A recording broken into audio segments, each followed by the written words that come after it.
he would want to look at anything and everything, and he could process all the numbers, and it made sense to him, and it didn't clutter his brain when he was out there trying to compete. And other guys just want to know, is he right-handed or left-handed? All right, how hard does he throw? And let's go out and do it. But a lot of it is confidence, and that's where guys like Zach Taylor, that's where having a plan in place, that's where having great guys around you. And even, the celebration after the game the other day, walking it off, it picks up everyone. It lets our pitchers know we got their back. The pitchers did a phenomenal job all game long. It doesn't let guys wear themselves out if they, misplayed a ball here or there. It goes to show you fight until the bitter end, and then you recover and you go do it again, man. Rinse and repeat. Keep going. Your season in microcosm again the other night. It was so fun to watch. Dax Whitney was my pregame show guest earlier. Ben McDonald was raving about him on an ESPN telecast a little earlier today. And that stuff, his poise, just who Dax is very impressive. What were your thoughts about a freshman taking the ball in the first game in Omaha? How fun to watch. How impressive. Just you visualize the leadership that he has and where it's going to take him down the road. And I saw a picture of him here at the College World Series a couple of years ago, from the stands and then now on the field. And I do believe that visualizing that success and yourself in that arena, someone had asked me yesterday in the post-game interviews, are you surprised that he went out there and handled his way, that game the way he did?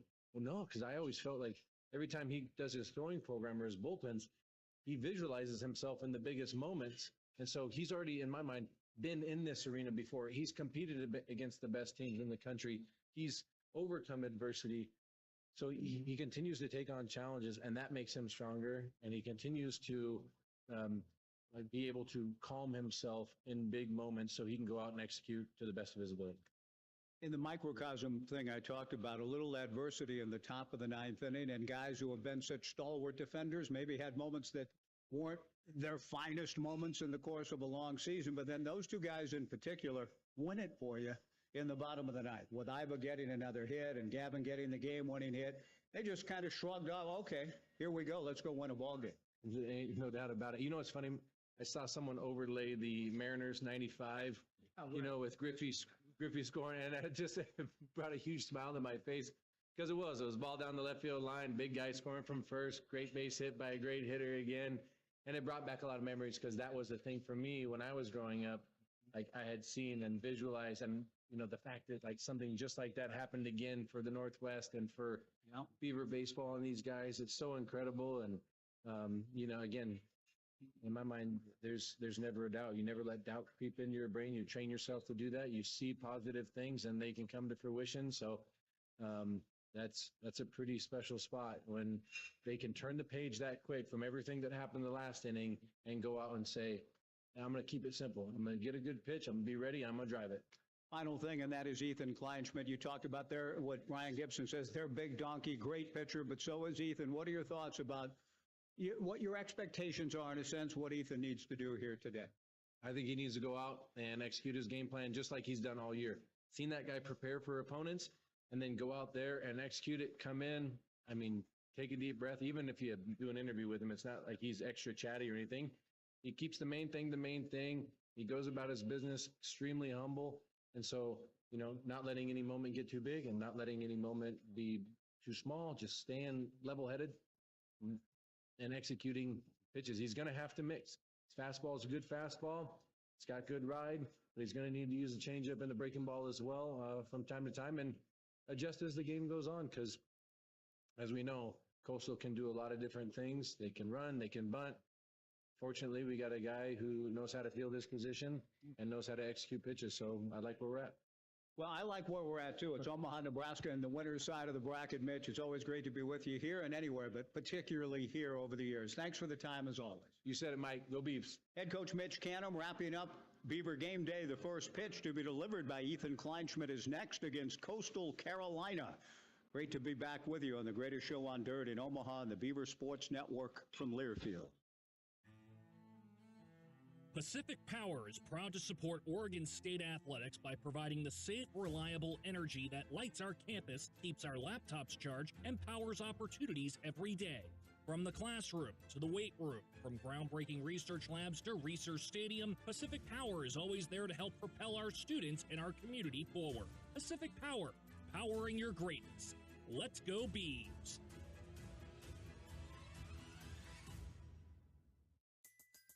Okay, you say, I want some breakfast. Your so-called boyfriend says, we got eggs in the fridge.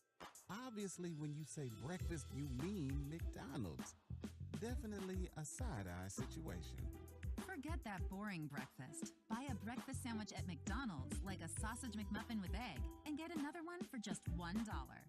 Prices and participation may vary. Limited time only. Valid for item of equal or lesser value. Ba-da-ba-ba-ba. If you know your party's extension, press or say 1. To leave a message in our company mailbox, press or say 2. Spoiler alert, it will be full. Representative. Would you speak to your mother in that tone? Speak to a real human being. You shouldn't need to shout into the void to get your health insurance questions answered. Pacific Source Health Plans. This is a real person. How can I help you? Human service, not automated phone trees. BECU. You've heard the name, seen the letters. But what does BECU stand for?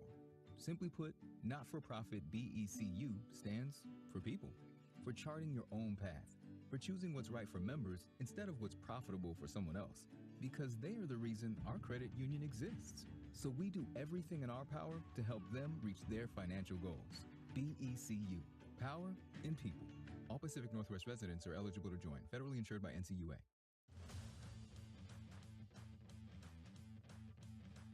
On the Beaver Sports Network from Learfield. Caraway, a drive to left field and deep. Williams goes back into the bleachers.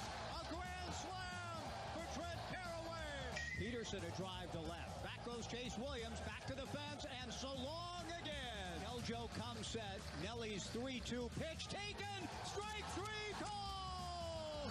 The Beavers return to Omaha. Beaver Baseball is brought to you by Oregon State Credit Union, the official credit union of OSU Athletics.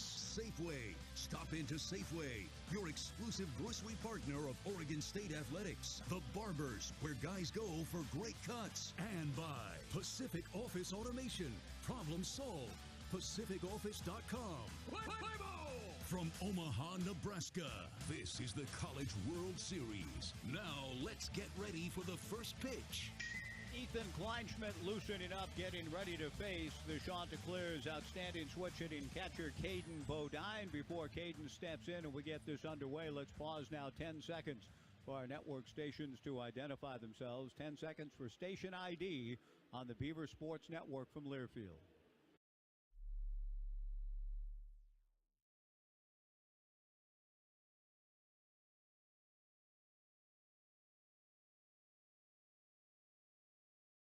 And today's nutrition report comes from our friends at Wilbur Ellis. One of the biggest challenges facing athletes is finding ways to deal with inflammation caused by the intense stress of competition. Our friends at Wilbur Ellis understand this same concept applies to the plants they grow. Contact Wilbur Ellis to learn more about how seaweed extracts can be used to build up the immunity of your plant's health to deal with a variety of different environmental stresses. Dax Whitney appeared to pitch stress-free right from the get-go in the Beavers' 4-3 win over Louisville here Friday. Ethan Kleinschmidt, the pride of John F. Kennedy High School in Mount Angel, Oregon, and to the Beavers by way of Petey's outstanding program, Andy Peterson's NWAC champions, winning it again this spring. Ethan Kleinschmidt ready to go to Caden Bodine, followed by Sebastian Alexander, and then Blake Barthol. Ethan, the southpaw, kicks and comes to the plate. Fastball hit foul off first. Jacob Craig has a look. This will carry just below the middle deck here at beautiful Charles Schwab Field. A pleasant breeze blowing in. It's a pitcher's ballpark. The Beavers did manage to hammer back in the 2018 College World Series.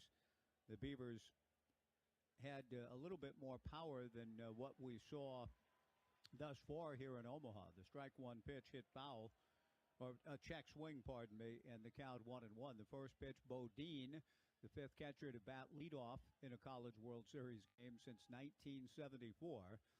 The best overall player on this roster swings. It's a one-hopper to the left of Arquette. Iva to his left, and then throws high over the head of Jacob Craig. And Iva Arquette with another error. Now, he did a good job to range to his left and get to the ball, but a guy that had 4 errors all season coming in to the College World Series had 2 against Louisville that the Beavers survived. And the big shortstop in the conversation for the 1-1 pick overall, ranged to his left, played the one-hopper, and then threw it over the outstretched mitt of Jacob Craig, who got a little bit of leather on it.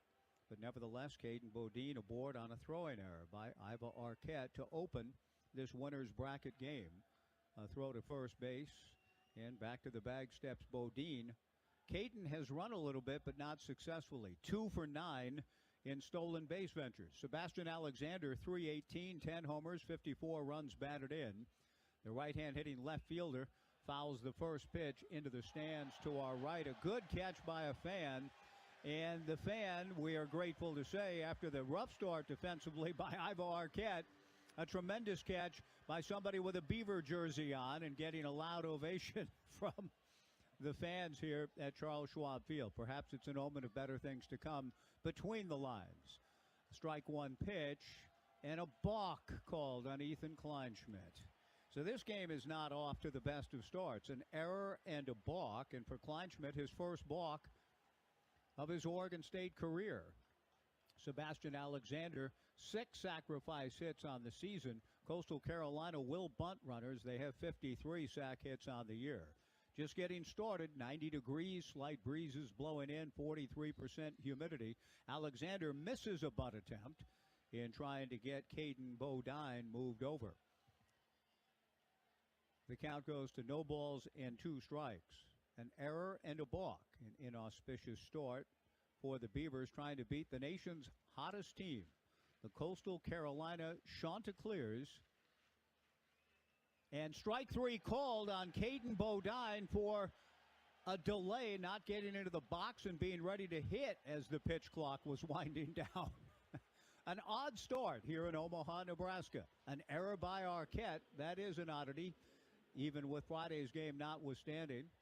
A balk on Kleinschmidt, the first of his Oregon State career. And now, with a count 0-2, a pitch clock strikeout violation for Sebastian Alexander. Unproductive out, to be sure. And now Blake Barthel, left-handed hitter, the batter. And the first pitch from Ethan is in the dirt for ball 1, 1-0. And the biggest cheers in this young ball game have been reserved for an Oregon State-clad couple. It was the woman of the two who made the catch, and they have Beaver gear on, and they have been properly saluted here in Omaha, Nebraska. Kleinschmidt's 1-0 pitch misses a little bit high, ball 2.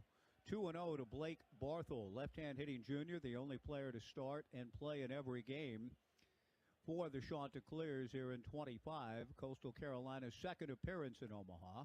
Kleinschmidt delivers and misses outside, ball 3. 3-0 to Barthel with Walker Mitchell on deck. Coastal came here in 2016 for the first time and won it all, taking 2 of 3 from Arizona. A green light for Blake Barthel. He swings and misses the 3-0 fastball. And the count goes to 3-1.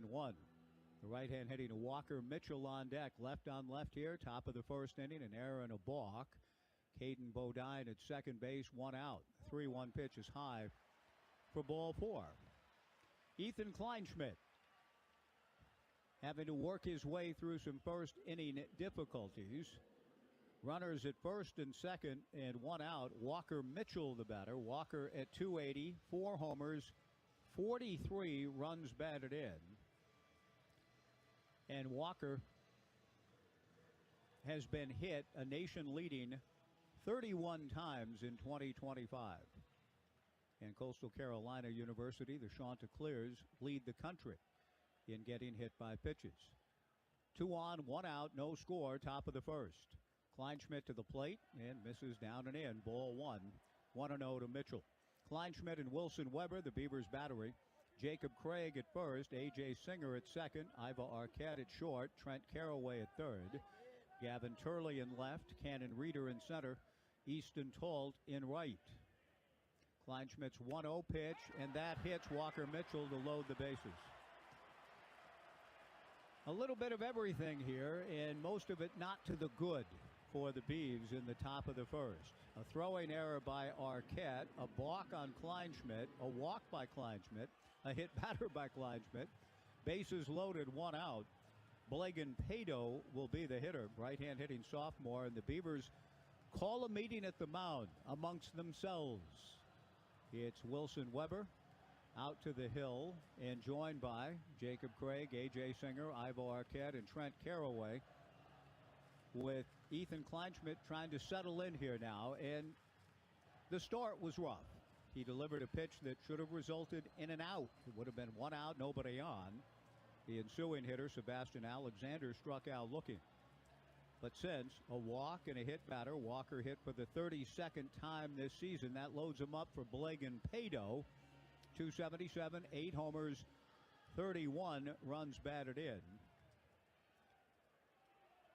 Blagan Pado, a transfer from Jerome Kersey country, the late great, out of Longwood College, and a transfer in here to CCU. Takes a fastball high and inside, ball 1, 1-0. And now Rich Dorman is on his way out to the mound as he has a left-hander scuffling out of the gate. Ethan Kleinschmidt, the victim of an error to open the game, and whether he's a little bit ruffled by that, he's usually an unflappable sort of soul, but has come back to, after the strikeout, to walk a batter, hit a batter, and he's behind to Blagan Pado, 1-0, a balk mixed in as well. But the Beavers feel like, hey, as rough as it all is, we're a ground ball away from getting out of the inning, and that may be part of the message that pitching coach Rich Dorman is sharing. You're 1 pitch away from putting a 0 on the board, so let's go get them. The home plate umpire, Scott Latendre, working his first College World Series, out to the mound to see what Rich is up to and breaks up the meeting. Kellen Levy, the first base umpire, Angel Campos at second, Jeff Head at third. The first 3 veterans of Pac-12 baseball through the years, Latendre, Levy, and Campos. I'm not as familiar with Jeff Head. Chad Oxendine coaching at third base, with Matt Schilling coaching at first for the Chanticleers. Kevin Schnall calls the offense within the dugout on the first base side. The Beavers, the home team, some mitigating cloud cover has moved in. Fairly comfortable at the moment. The 1-0 fastball is in there for a strike to Pado, who appeared to be taking all the way. The count 1-1. The Beavers infield at double play depth. Bases loaded for the Chanticleers. 1 out.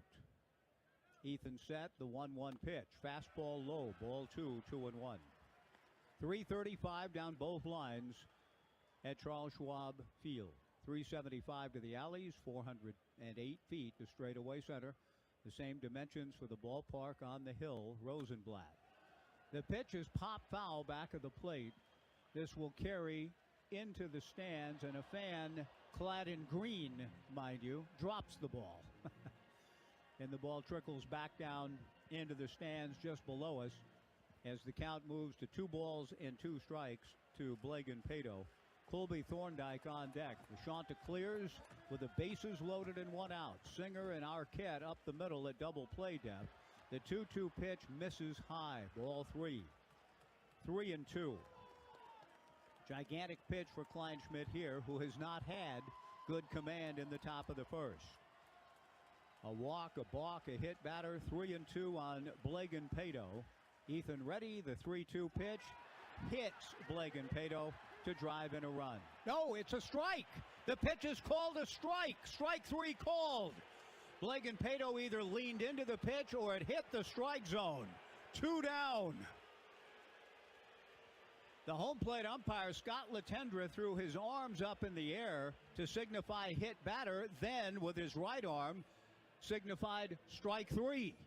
Now, head coach Kevin Schnall, 20 years in the CCU program, his first year as a head coach and an outstanding player in his own right, for the Chanticleers back near the turn of the last century.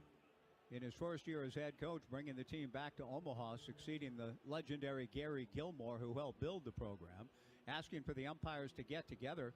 And I'm not sure what the nature of the discussion is.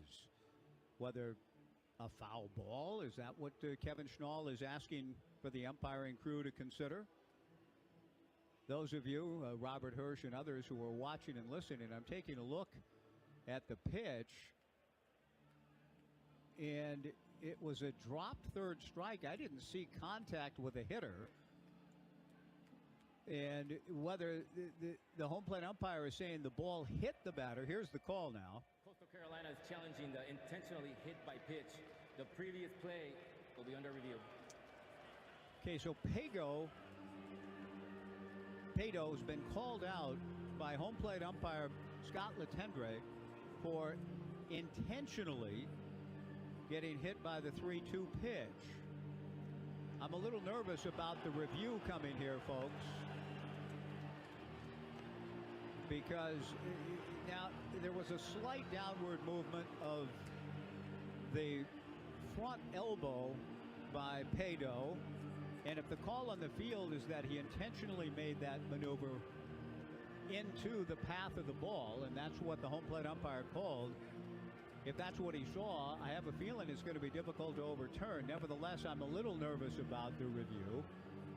And for those of you listening or watching and who may be doing a little bit of both, thank you for listening to the Beaver Sports Network. But if you're listening to what the announcers are saying next door, feel free to pass it along. I think my correspondent Robert Hirsch is channeling both the television images and the audio, as well as somehow trying to find a way to listen to yours truly. And Robert, I appreciate that great effort on your part. It's very helpful. We don't have a closed caption screen or any audio within the booth. I do have a monitor. I'm a little nervous about this call getting overturned because it certainly wasn't a blatant move into the ball by Blake and Pado. Here comes the call. After review, the batter did intentionally try to get hit by the pitch. The call stands or is confirmed. It's a gigantic call, and one that the first base umpire, Kellen Levy, made sound a little more clear-cut than I think.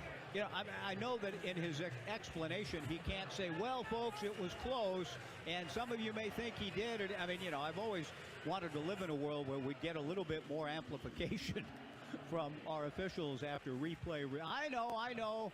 You all saw it, but here's what happened, you know, that type of thing. I thought it was pretty close, but the call on the field was going to be difficult to overturn. So strike three called. Weird strikeouts in the inning. Now Colby Thorndike, the batter, and the fastball from Ethan Kleinschmidt, very high, ball one. A strikeout on a pitch clock violation by a batter. Now a strikeout on interference, intentionally getting his arm in the way of a Kleinschmidt delivery. Bases remain loaded, 2 down. The 1-0 fastball fouled at the plate by Colby Thorndike, a left-handed hitter. 1-1 the count. Kleinschmidt through all of this, and it might be his finest hour as a Beaver if he's able, through this, to put up a 0. Bases loaded, 2 down. No score, top of the first. The 1-1 breaking ball, a line drive to the gap towards right center field. A diving try by Talt, but he can't get there. Caden Bodine scores. Blake Barthol scores. Also scoring on a double by Colby Thorndike is Walker Mitchell. And Coastal leads it 3-0.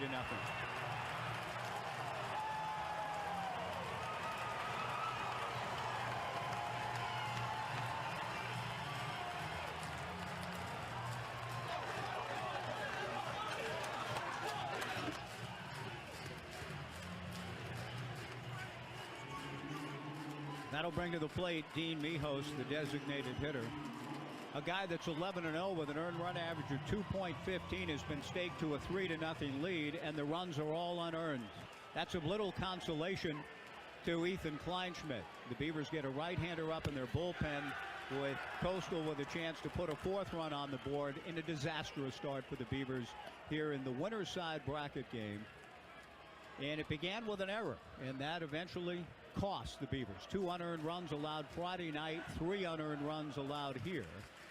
Fastball from Kleinschmidt swung on and missed, and the count 1-1. And more than anyone else on the field right now, Iva Arquette wearing it, pacing around a little bit at shortstop. Kleinschmidt is out of the inning if the Beavers pick up the baseball and throw it across cleanly to open the game. Fastball swung on and missed by Mijos. The count 1-2. And as it was, Kleinschmidt was still an out away through some unusual circumstances of putting up a 0. But a 2-out, 3-run double for Colby Thorndike.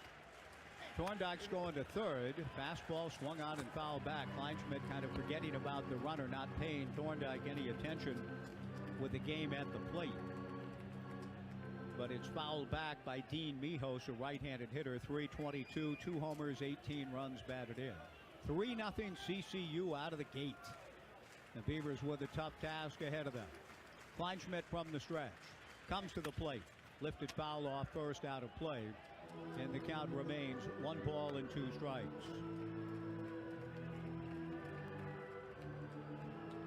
The Beavers hit 8 home runs in their 8 games in 2018 here in Omaha. But it is a pitcher's haven, that is for sure. Ethan Kleinschmidt back to the plate. Fastball taken.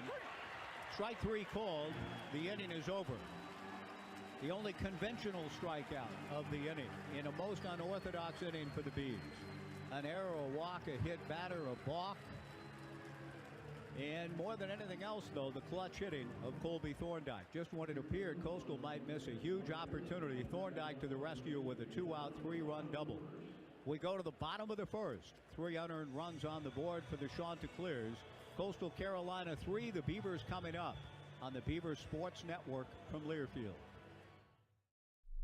As a locally owned company celebrating 25 years in business, the Barbers are excited to support the Oregon State Beavers. Come in and get the works. A full-service experience including a precise haircut, relaxing shampoo, scalp massage, and a hot lather neck shave by the most experienced barbers around. When it comes to men's grooming, nothing beats a true barbershop experience. Come and get yourself ready for game days. Book same-day appointments now online by visiting thebarbersonline.com. The Barbers, where guys go for great cuts.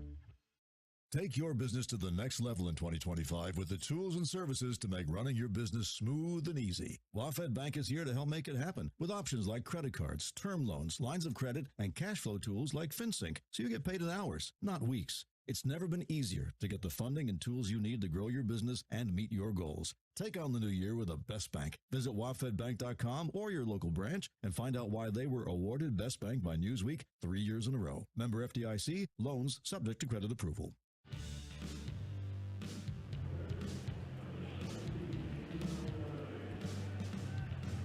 Ethan Kleinschmidt with his own issues, but nevertheless did not allow an earned run in the top of the first inning.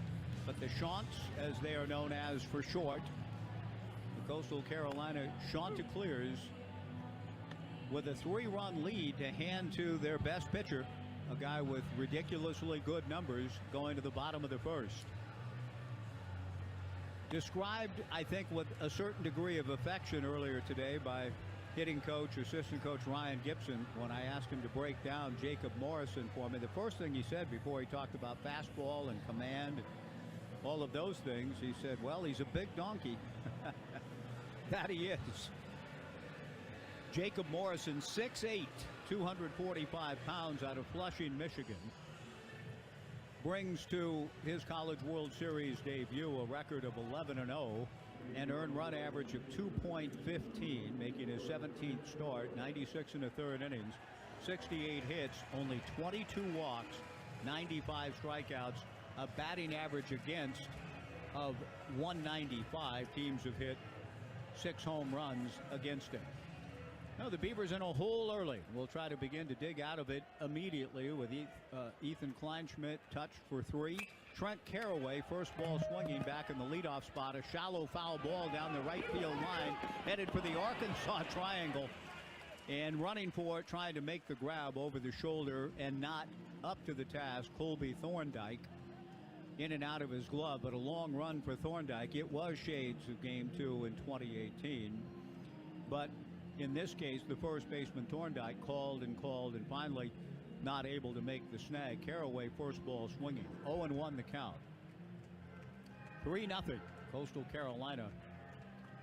Bottom of the first inning. Trent followed by Iva Arquette and then Gavin Turley. With the Chants scoring 3, the nation's hottest team with 24 consecutive victories coming into this one.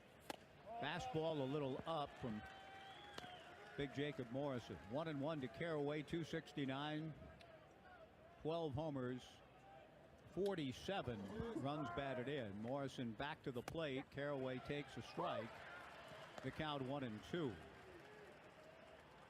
Trent followed by Iva Arquette and then Gavin Turley. 3-0 Chants from Coastal Carolina out of the Sun Belt Conference and Conway, South Carolina. Change up laced to center but playable. Wells Sykes is right there to put it away. One away in the bottom of the first inning. Iva Arquette to the plate. Iva is arguably the best shortstop in Oregon State history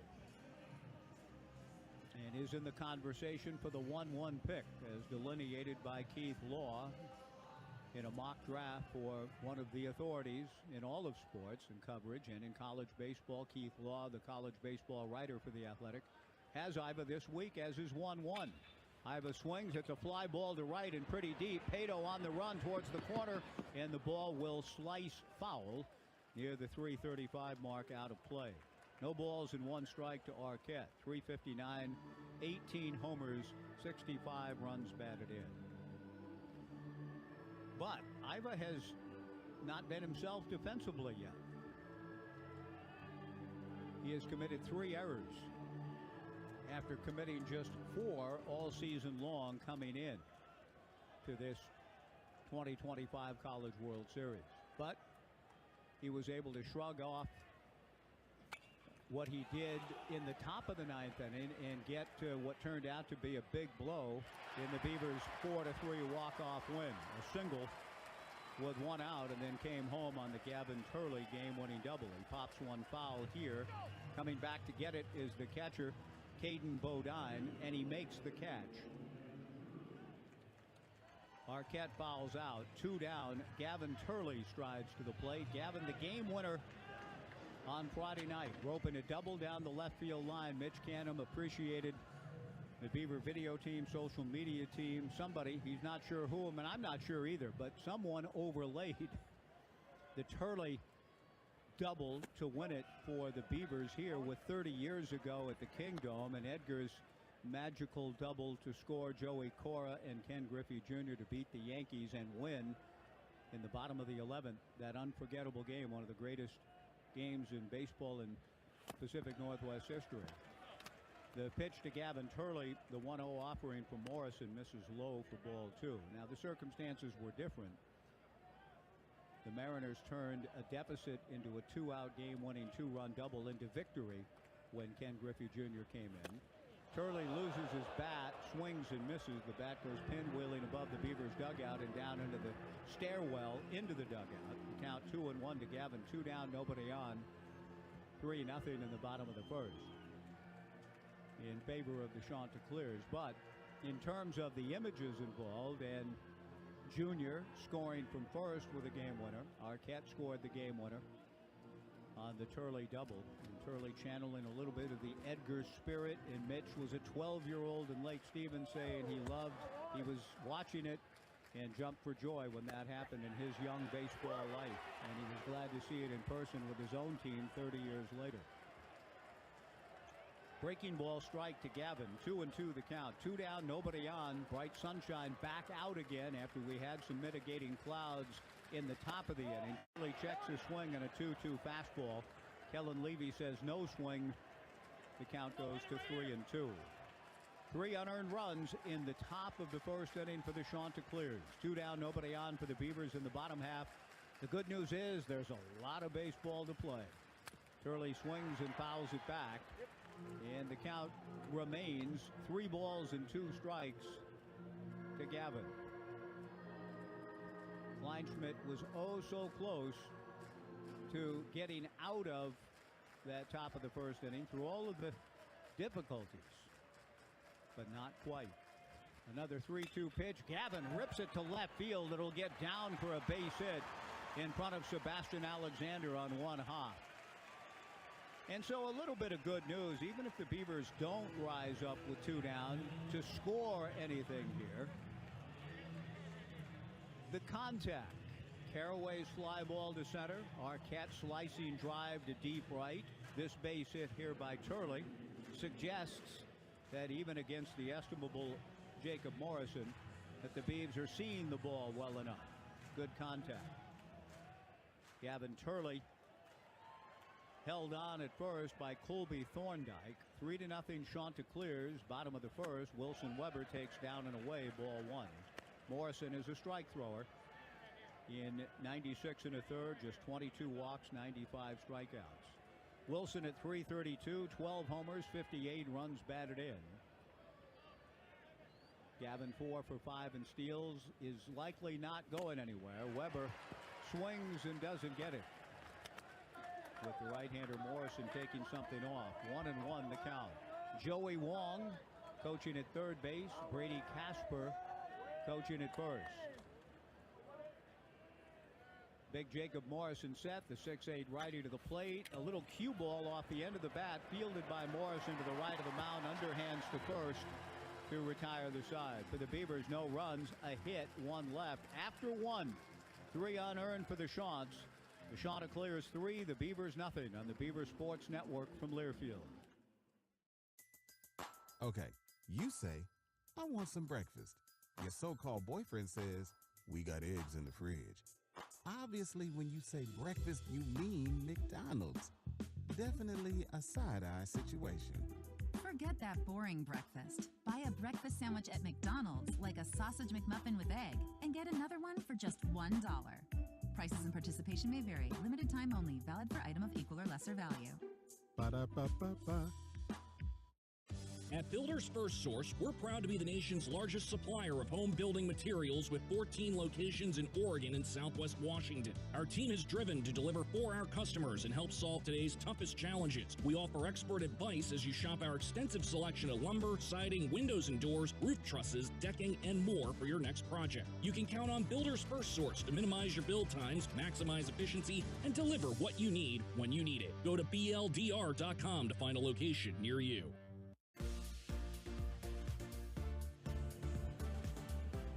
Top of the second on this Father's Day in Omaha. The Chanticleers of Coastal Carolina leading the Beavers 3-0. Many greetings have gone out, love and wishes delivered by Beaver players to their fathers. We heard Dax Whitney speaking on behalf of Beaver players before the game. And a happy Father's Day to all. I hope to have opportunity. My father is no longer with us, but he's with me in spirit every day, and I'm so grateful to him, the finest man that I have ever had the pleasure of knowing in this life. But I do want to take a moment. It came to my attention through Dan Siegel and a good and longtime friend of a former Beaver pitcher, Chris Sturgeon, out of Grant High School in the Wilshire Park neighborhood in Northeast Portland. Sturgeon was on Pat Casey's very first Beaver baseball team in 1995. He pitched for Jack Riley in Jack's final season in 1994. Chris lost his life on Monday to a heart attack at the age of 51. Ethan Kleinschmidt to work here in the second, trailing 3-0. Misses to the left-hand hitting Ty Dooley. Ball 1, 1-0. I've been so impressed by the text messages and conversations I've had with people that knew Big Chris. The 1-0 pitch from Ethan is high, ball 2, 2-0. So it is certainly a poignant message to share with respect to Chris Sturgeon, who last year returned to Goss Stadium at Coleman Field for the 30th reunion of the Northern champion Beavers in 1994 in Jack Riley's final year. Kleinschmidt delivers a strike to Ty Dooley to count 1-1. Chris began his collegiate career at Clemson out of Grant High School to Clemson, then transferred to Oregon State for 94, and against Clemson in Hawaii in a baseball tournament beat the #1 team in the country the following year. The pitch to Dooley fouled at the plate and the count 2-2. but he had a wild warm-up getting ready for the game, throwing the ball all over the place. Brooke Knight was telling me about it, Alan Snelling as well, the Beaver shortstop. Brooke trying to catch all that stuff, and it got back to Jack that Chris Sturgeon was wild as can be, so Jack runs down to the bullpen there at the Les Murakami Stadium and says, throw strikes, man, in a rather forceful tone, I'm told. Come on, get it together. This is your game against your former team. You can do better than that. The 2-2 pitch, very high from Ethan. Ball 3, 3-2, 3-0 Coastal Carolina. Top of the second inning. Sturgeon proceeded to go out and walk the first 3 Clemson batters. Bullpen activity behind him. He struck out the side, no runs on the board. The Beavers went on to win 2-1, beating the #1 team in the nation. Kleinschmidt's 3-2 pitch is outside for ball 4, and his troubles continue. 28 pitches in the first inning, and Kleinschmidt not sharp, unfortunately.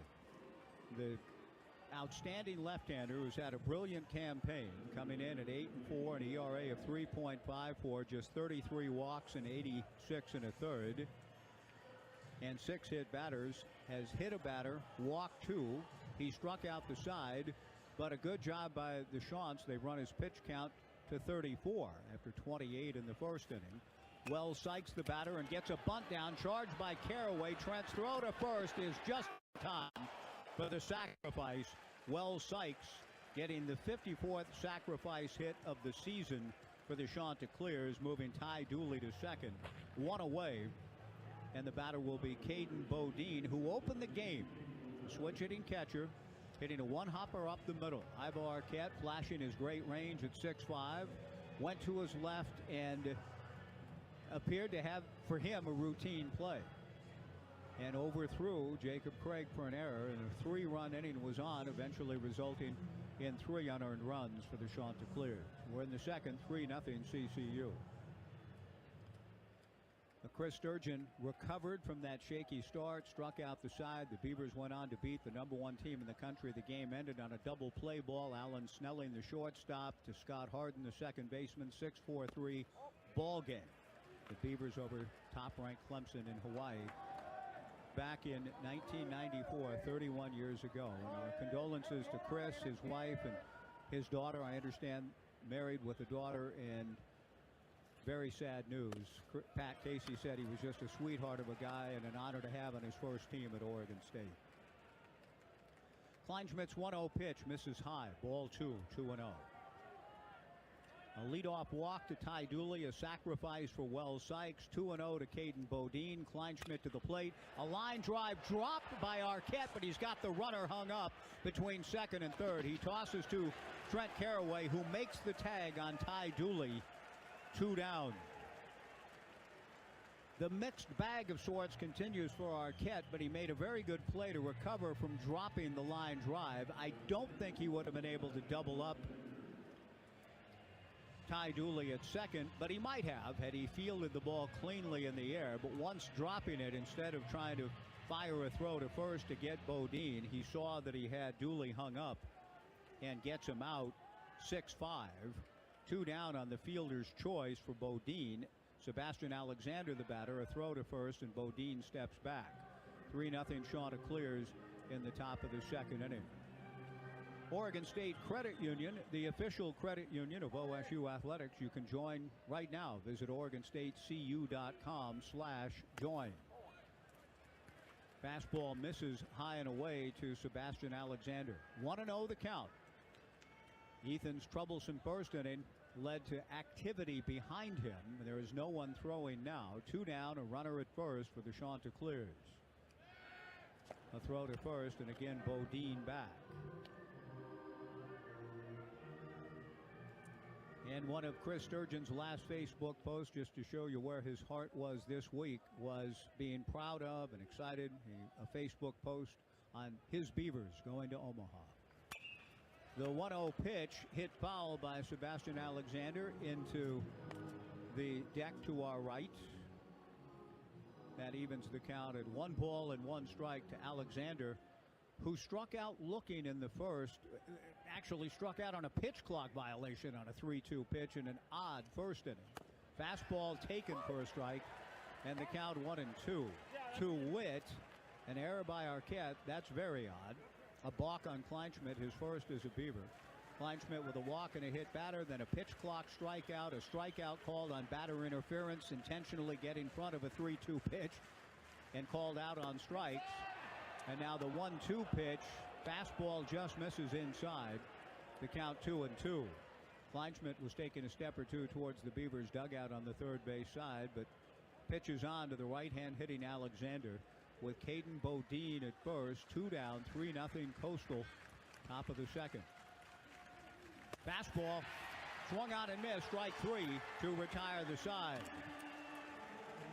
The leadoff walk notwithstanding, a much better inning for Ethan Kleinschmidt. 4 strikeouts through 2. No runs, no hits, 1 left. After 1.5, the Chanticleers 3, the Beavers nothing on the Beaver Sports Network from Learfield. Discover the heart of innovation and growth at the College of Agricultural Sciences, the founding college of Oregon State University. Since 1868, we have served as the engine of science that drives progress, supports industry, and offers education and opportunity for anyone to grow into their fullest potential. Here, students become leaders who will shape the future of food security, sustainable agriculture, and natural resource management. The College of Agricultural Sciences at Oregon State University. Grow with us. Learn more at agsci.oregonstate.edu. Hey Beaver fans, Oregon State's tradition of excellence is now a winning pairing with Willamette Valley Vineyards Classic Oregon Wine. As a proud wine partner of Oregon State Athletics, we invite you to join us at any of our locations for world-class Pinot Noir, Pacific Northwest-inspired cuisine, and one-of-a-kind events. Learn more and plan your visit at WVV.com. That's WVV.com. Go Beavs!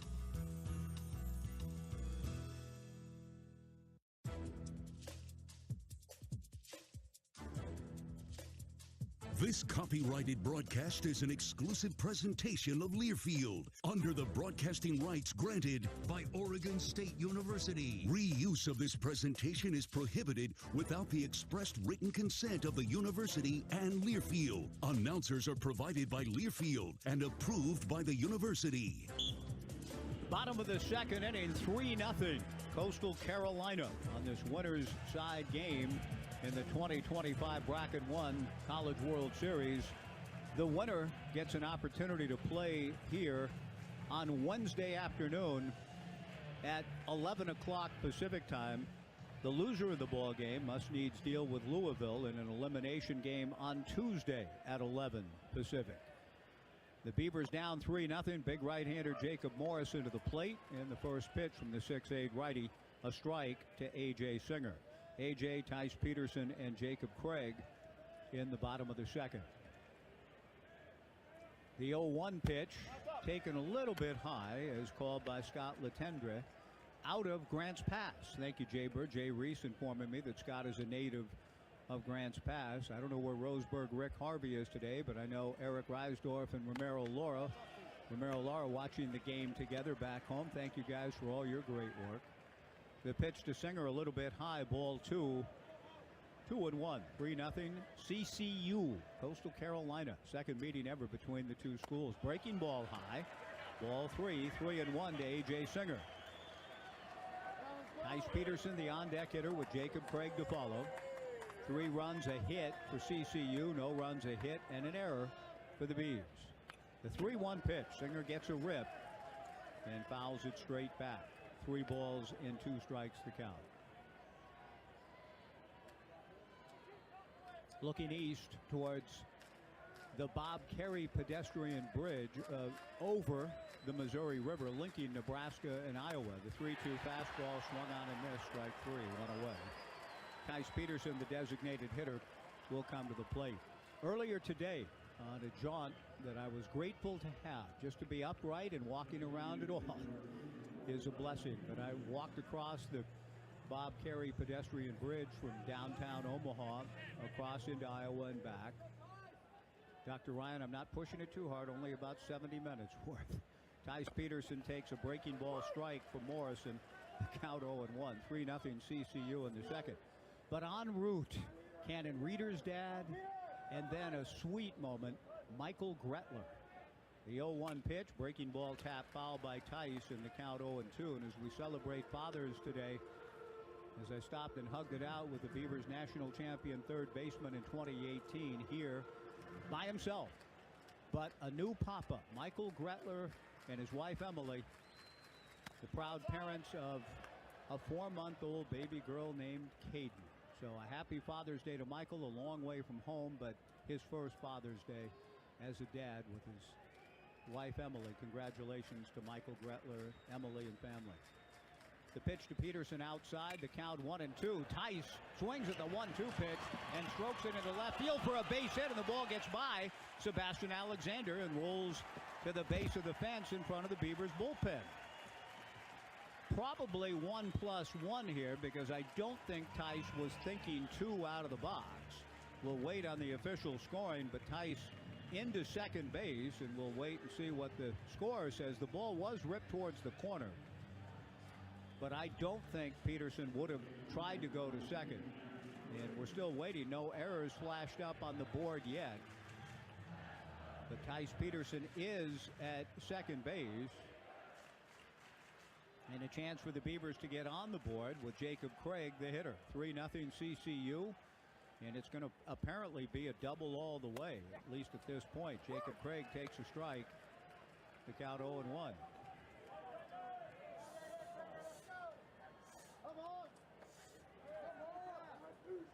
Big Jacob battling the big donkey.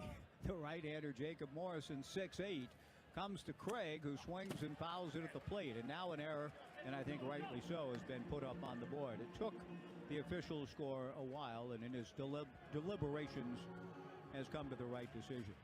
Base hit for Peterson, error on Sebastian Alexander. The Beavers hope to take advantage of it now, although Jacob down in the count 0-2. Cannon Reeder on deck. The strike 2 pitch, a ground ball to the second baseman Blake Barthol. Fields and throws to first for out number 2. On the play, Jacob Craig advances to third. And Cannon Reeder to the plate. Cannon's papa making the trip up from Starkville, Mississippi, where he has moved back down to. It's an interesting life the Reeders have lived and has been well documented. We've talked about it with Cannon on pregame shows. Joe Freeman, Nick Daschel, and others, I believe, have written about the peregrinations, not necessarily of the 7 Seas, as W.C. Fields enjoyed as the Great McGonagall, but peregrinations nevertheless. Eventually had them settle in Bend for a few years so Cannon could get established at a high school and finish out his prep days in one spot at Summit High in Bend. He takes high here, ball 1. But good to see Cannon's papa making the trip up. Cannon trying to get Peterson home and get the Beavers on the board. Swings at the 1-0 pitch and fouls it at the plate. 1-1 to Cannon Reeder, 3-0. Chanticleers, bottom of the first inning.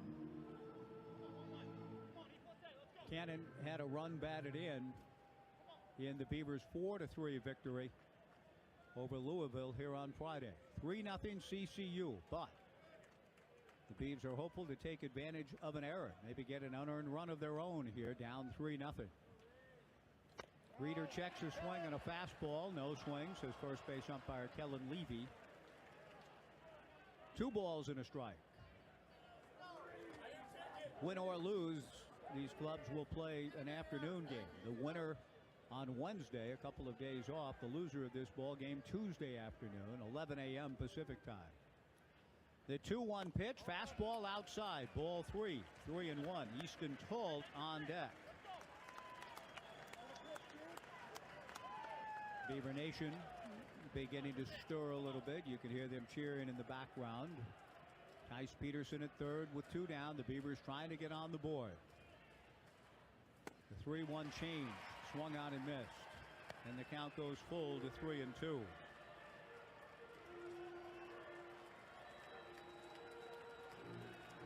Tremendous atmosphere here at Charles Schwab, so named since 2021. 3-2 to Cannon Reeder. Morrison delivers a ground ball to short. Charged and fielded cleanly by Ty Dooley. Throws to first, and the inning is over. No runs, a hit, an error. 1 left. Peterson stranded at third. We're through 2. Coastal Carolina 3. The Beavers nothing on the Beaver Sports Network from Learfield. Relax and unwind at Seven Feathers Casino Resort. Whether you're staying overnight in their award-winning hotel or lounging in your RV at their top-rated RV resort, all of their amazing amenities are available to you. Dine at the new Cow Creek Marketplace, Cow Creek Restaurant, or K-Bar Steakhouse. Pamper yourself with a massage, facial, pedicure, or all free at River Rock Spa. There's something for everyone at Seven Feathers Casino Resort, I-5, Exit 99 in Canyonville. Your place to play. Proudly owned and operated by the Cow Creek Umpqua Tribe.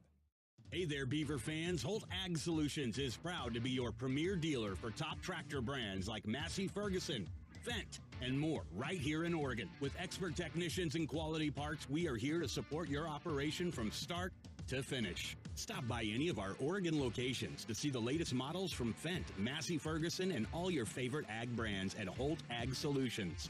Or call 888-HOLT-006 to talk with one of our ag experts today.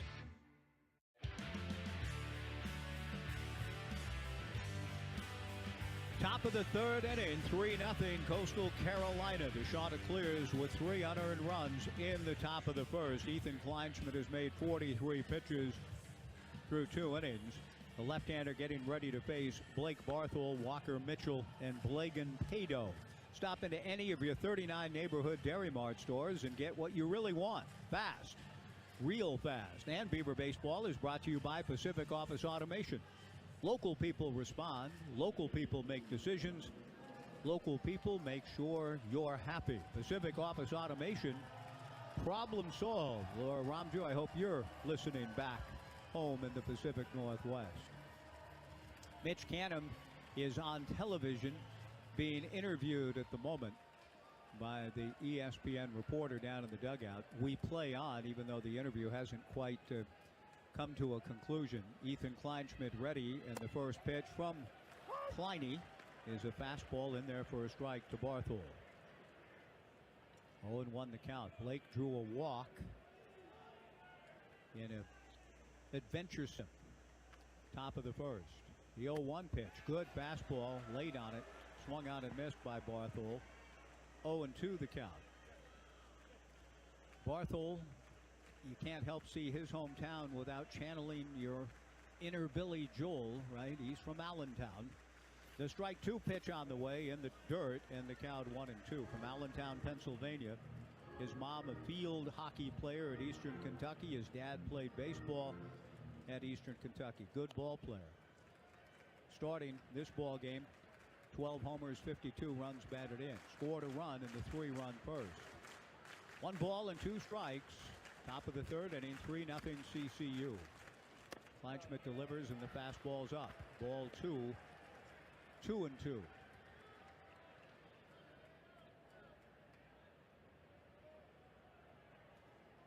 Kevin Schnall calling the offense within the dugout. His first year as a head coach, and he's in Omaha. Fastball foul back. The count remains 2 balls and 2 strikes. Schnall is just one of 3 rookie head coaches to win 50 games in his debut season. Mike Martin at Florida State, Mike Batesole at CSUN, and now Schnall, the winningest team in this College World Series. 54 wins, including 24 straight. Kleinschmidt's fastball swung on and missed. Strike 3, 1 away. Walker Mitchell coming to the plate. Walker hit by a pitch for the 32nd time this season and ended up scoring a run in the 3-run first. And lest one think, well, yeah, but the Sun Belt Conference, when they won the national championship here in 2016, they were part of the Big South. But the people that have covered Coastal Carolina baseball know that, as Kevin Schnall himself says, we're no Cinderella story. They have been an outstanding program. First pitch from Kleinschmidt to Mitchell misses high, ball 1. And in fact, the D1 baseball writer who covered the Auburn Super Regional said up and down the line, Auburn a national seed, that Coastal Carolina matched up in terms of talent every bit as much with the Tigers. Fastball from Kleinschmidt, a strike, and the count 1-1. Coastal Carolina getting to Omaha for the second time by way of the Conway Regional in South Carolina, beating Fairfield and ECU. The pitch on the way, fastball foul back. 1 ball and 2 strikes to Walker Mitchell, and then took 2 from Auburn in the Auburn Super Regional on the road, 7-6 in 10 and 4-1, 24 straight wins and up 3-0 here. 1 and 2 to Walker Mitchell. Blagan Pato on deck. Top of the 3rd inning. Kleinschmidt to the plate and misses down and in. 2 balls and 2 strikes to count to Walker Mitchell. Network stations will get a station ID in here momentarily. A rough start to this one. The Beavers hope that with plenty of baseball ahead, there's plenty of time to recover. Down 3-0 in the 3rd.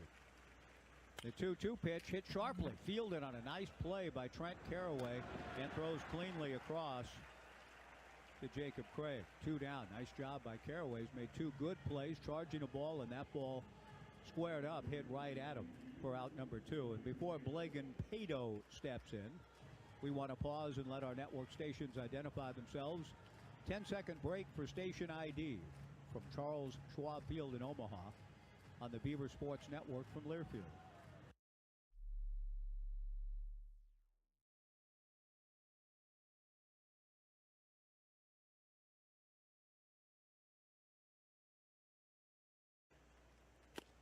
Good fastball from Kleinschmidt to Blagan Pato.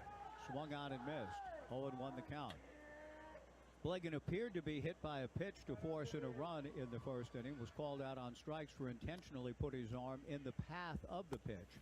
The strike 1 pitch missing away. Now, my friend Cedric Cooney has texted me and said that the video replay showed that Pato was gritting his teeth in anticipation of taking one for the team and putting his arm in front of the pitch. So it didn't look that clear cut to me, but evidently it appeared so to those of you who saw repeated things on video. Ground ball slowly to second, barehanded by Singer. The throw to first is not in time.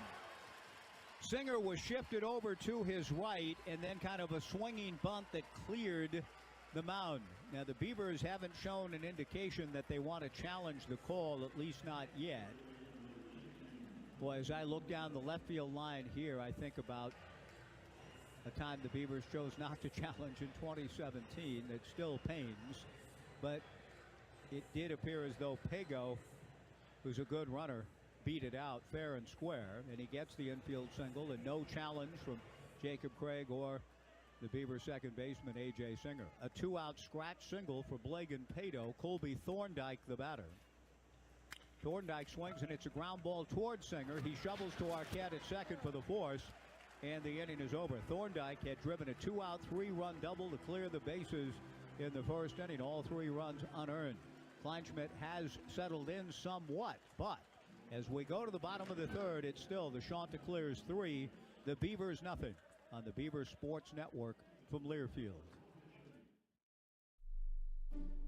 Searching for a job, a mentor, or a candidate to fill your open vacancy? Find what you're looking for with alumni from Oregon State University. OSU Connections is a networking and career site exclusively for OSU alumni and students. List your Beaver-owned business in a directory, browse or post on the job board, talk to an OSU grad working at your dream company, or seek out advice as you change industries. Leverage your network at osuconnections.org. Roth Home is your one-stop solution for all things home repair. From plumbing, electrical, heating, cooling, and even garage doors, we've got your home covered. Our team of expert technicians are ready 7 days a week to tackle any problem, big or small. We're more than just a home services company. We're your partners in maximizing home comfort. When your home needs the best, trust Roth Home, proud sponsor of Beaver Athletics. Visit us online at callroth.com or over the phone at 503-266-1249 and schedule your appointment today.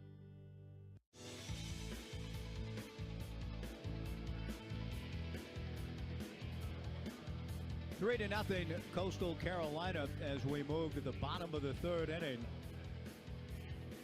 here at Charles Schwab Field in Omaha. Jacob Morrison preparing to face the bottom of the Beavers order in Easton Told. Easton will be followed by Trent Caraway and then Iva Arquette.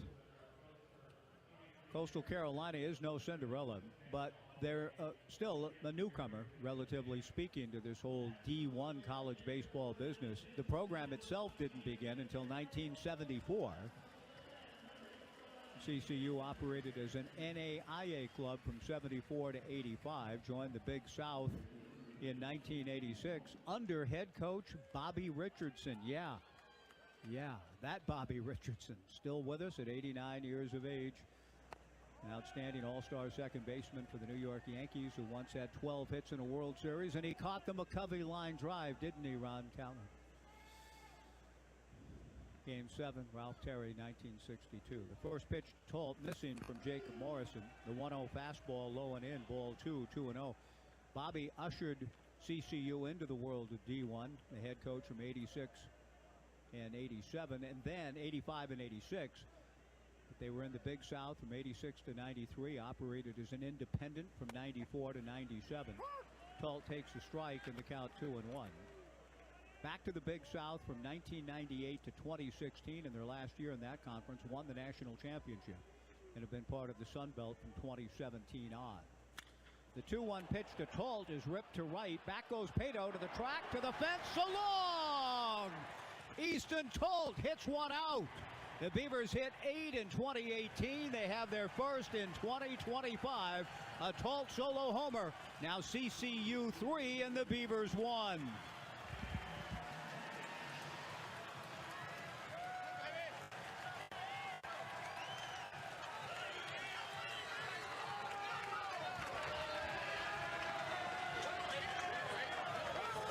About 3 rows deep into the right field bleachers, shades of Tyler Malone, who hit 3 in that area in 2018. Kyle Novak powered a home run out that way too. The Beavers hit 8 home runs in their 8 games in their national championship season 7 years ago. Talt gets the Beavers on the board.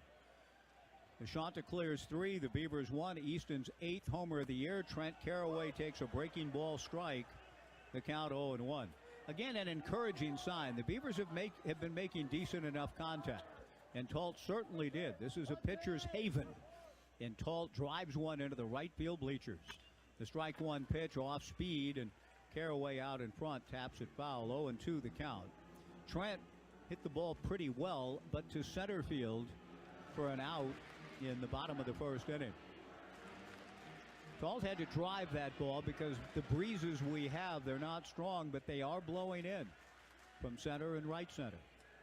Caraway takes a fastball on the outside corner, strike 3 called. That's a nice recovery by the big right-hander Jacob Morrison. A 3-pitch punch-out of Trent Caraway after the Talt solo shot. Beaver Baseball is brought to you by Umpqua-Dairy, a Northwest favorite since 1931.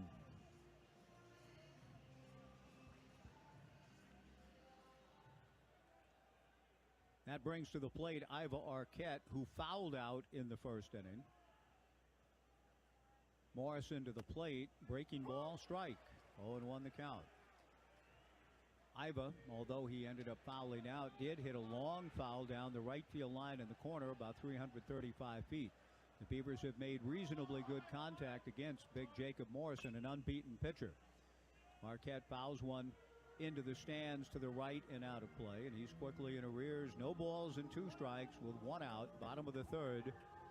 3-1 Chanticleers. Arquette looking for a 2-strike approach here. Gavin Turley on deck. The 6'8 right-hander Jacob Morrison taking a long look at his battery mate. Comes to the plate. Arquette checks a swing and a pitch in the dirt. The count 1-2. Caden Bodine is, like former Husky catcher Sammy White, a strike stealer. Chip Hale, after the game, praised Bodine's ability to steal strikes. Said, hey, he's good at it. The pitch to Arquette, off-speed pulled foul past Joey Wong, and the count goes to 1-2. Coaches, generally speaking, and managers, if they see that type of thing, they don't resent it. I think Jim Harbaugh may have resented when losing to the Beavers 38-28 at Reeser in 2009 with Andrew Luck, down 31-7 at halftime after the game, trying to count for it, saying they teach holding well here. The pitch to Arquette, driven to the gap in right center field. Back goes Pato to the track, to the fence, and he leaps up there and makes the catch.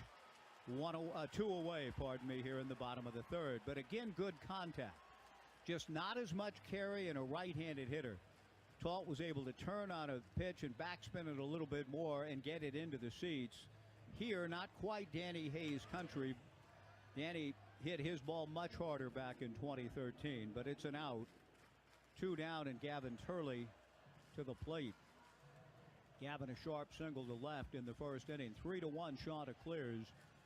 Bottom of the third. Yeah, Harbaugh trying to account for it. They teach holding well. Was sort of a begrudging compliment to Mike Cavanaugh and the Beavers offensive line that day. If they got away with it, good for them. The pitch is in there for a strike and a breaking ball to Turley. Morrison has started all 3 Beaver hitters, right-handed hitters in the inning with a breaking ball. Comes back 0-1, and Turley hammers one to left. Back goes Alexander to the track, to the fence, and makes the catch to retire the side. The Beavers settle for 1 run on the homer, but Arquette and Turley both with deep, long outs, which quite honestly, while disappointing they didn't go out or go off the fence, nevertheless I think are signs to the good for the Beavers going forward. Talt does leave the yard. 2 long drives do not, but the Beavers are seeing the ball pretty well against a guy that's 11-0 and an ERA of just over 2. The Beavs get on the board on the Talt homer at the end of 3.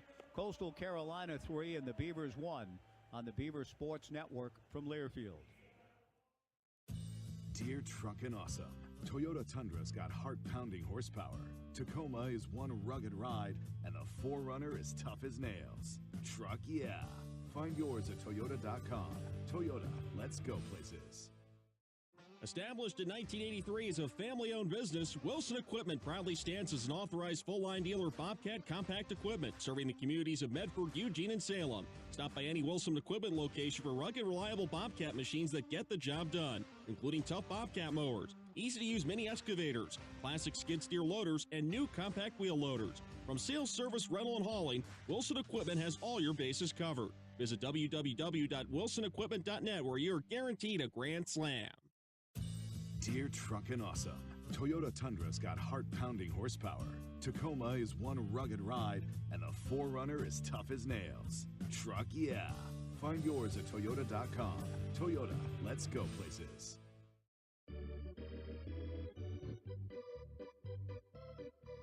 This is the RAV 4th inning, presented by your local Toyota dealers.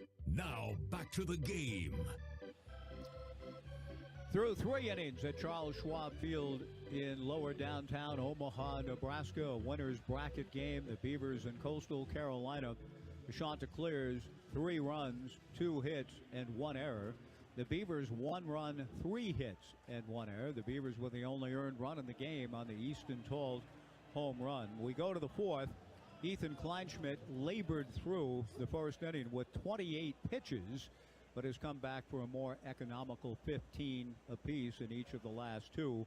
Dean Mihos, the designated hitter, will start things off for the Chanticleers. Dean will be followed by Ty Dooley and then Wells Sykes. Gavin Turley hit the ball deep on a rope to left, caught by Sebastian Alexander to end the bottom of the 3rd inning. He just retrieves a beach ball on the warning track out in left, tosses it back into the full bleachers in left center, and takes his post in left field as Ethan Kleinschmidt gets ready to face Mihos, whom he struck out looking in the first. First pitch fastball hit foul just to the left of my vantage point as I look out the window on this warm, muggy, but beautiful evening in Omaha. We occasionally see wild weather here, but Pat Casey's doctrine, there are no bad days in Omaha, is true even when it comes to the weather. Fastball stroke to left center field for a base hit. Mihos takes a turn, slides into the turn, will hold after the aggressive turn with a leadoff single here in the 4th. And Ty Dooley, who walked in the 2nd inning, will be the hitter. 3 unearned runs in the top of the 1st, setting a rough tone for the Bees, but Kleinschmidt, as is his wont, struggling through but finding a bit of a rhythm, has given up the leadoff base hit here in the inning. And now the left-hand hitting Dooley at the plate, and Coastal Carolina does bunt. We've seen a sacrifice already. A throw to first. Dooley doesn't tip his hand, and And Dean Mijos steps back to the bag. Dooley leads the Chanticleers, tied for the team lead in sacrifices with 10. Kleinschmidt again to first base, and Dean Mijos back. Mijos 8 for 9 in stolen bases. They are no Wichita State with 333 bags in 72. They're no Louisville with 155 this year, but they do have 107 stolen bases. Dooley shows bunt, pulls back, and takes high, ball 1. 1-0.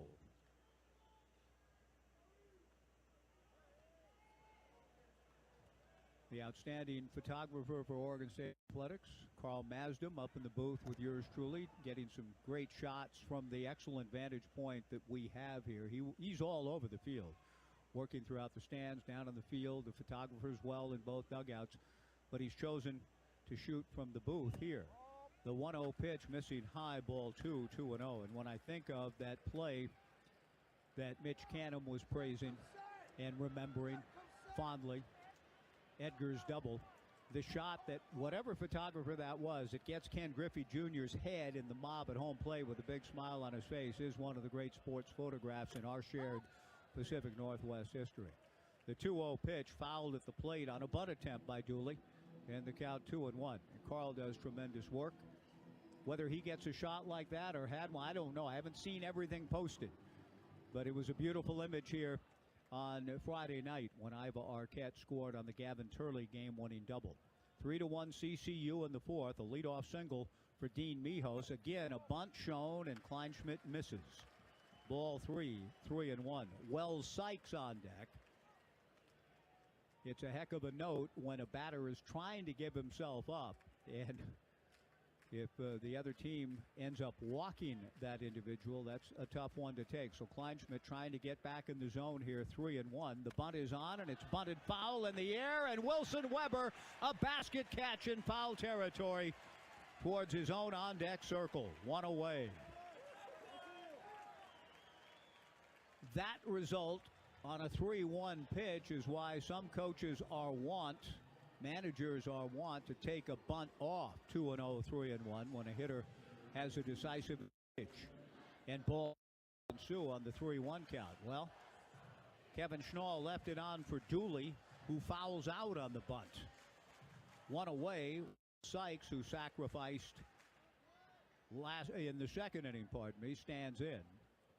Kleinschmidt throws to first, and back to the bag steps Dean Mijos. 3-1 CCU, top of the fourth inning. At BECU, a member-owned not-for-profit credit union, they're proud to support Oregon State athletics, and they put their members' best interests first. BECU, power in people, insured by NCAA, membership required. Restrictions apply. Kleinschmidt misses down and in, ball 1 to Sykes. 3-1 Chanticleers. Sykes, a graduate of the Citadel. Had 6 triples a year ago, so he can run. He takes high, ball 2, 2-0. Played 3 years and graduated from the Citadel, transferring into Coastal Carolina University, Conway, South Carolina, a town I've not had the pleasure of visiting, but I hear it's a bucolic little town, population around 20,000. The 2-0 pitch, fastball, a strike, and the count 2-1 to Sykes. Leadoff hitter Caden Bodine on deck. I have loved James Taylor and Jolie's version, Al Jolson. Nothing could be finer than to be in Carolina in the morning, or maybe in the afternoon too. A throw to first, and back to the bag goes Sykes. But when in my mind I'm going to Carolina, nothing could be finer than to be in Carolina in the morning. What Carolina are they referring to? Is it a general area? Is it coastal? Is it south? Is it north? I've always wondered. Fastball from Ethan Kleinschmidt missing inside, and he's behind the count to Sykes. 3-1, 3-1 Coastal Carolina in the fourth. It's a generalized Carolina by James Taylor, by Jolie. Carolina in the morning. Beautiful songs both. The 3-1 pitch on the way is ball 4. Tough, tough, tough, as Orson says in the third. Man, tough, old chap, tough, tough, yeah. kind of a calloused view of getting discovered by Joseph Cotton for his nefarious doings. Tough. Yeah, this is tough here. To see a walk to the 9-hole hitter Sykes to put runners at first and second with one out, and an outstanding hitter, switch hitting catcher, Caden Bodine to the plate. An ominous tone in the game struck when Bodine hit a ball up the middle, and Ivar Arquette left from behind the bag, a play we've seen him make with ease all year long. He overthrew Jacob Craig for an error. And the Chanticleers ended up cashing it in with a 2-out, 3-run double. Bodine takes inside, ball 1, 1-0. So those of you who know your Carolinas, when that term, I'm serious, I've never known, because you have North Carolina, South Carolina, is it all just Carolina when it comes to the songs? Fastball from Kleinschmidt, a strike, and the count 1-1. I mean, James doesn't say, in my mind, I'm going to North Carolina or South or Coastal. It must all just be one beautiful area of the world, and I've been in both states, but not Conway. The pitch to Caden Bodine swung on and missed, and the count 1-2. 2 on, 1 out, top of the 4th inning. 3-1 Chanticleers. Ethan Kleinschmidt and Wilson Weber, the Beavers battery. Jacob Craig at first, A.J. Singer at second, Ivar Arquette at short, Trent Caraway at third. Kleinschmidt out of the stretch, comes to the plate, a ground ball to under A.J. Singer's glove into center field. What was going to be an inning-ending double play is another error on the Beavers through the wickets. And coming in to score is Dean Mijos. Coastal Carolina leads it 4-1.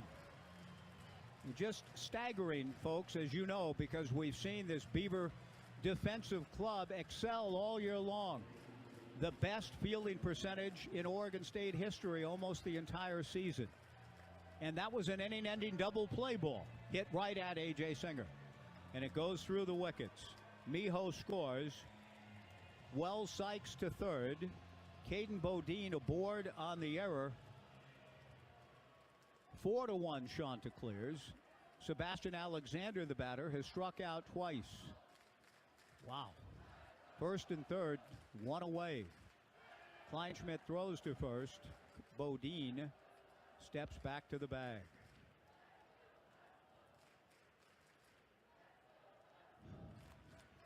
Boy, Kleinschmidt made his pitch, a beautiful one. And the Beaver spray charts had Singer perfectly positioned.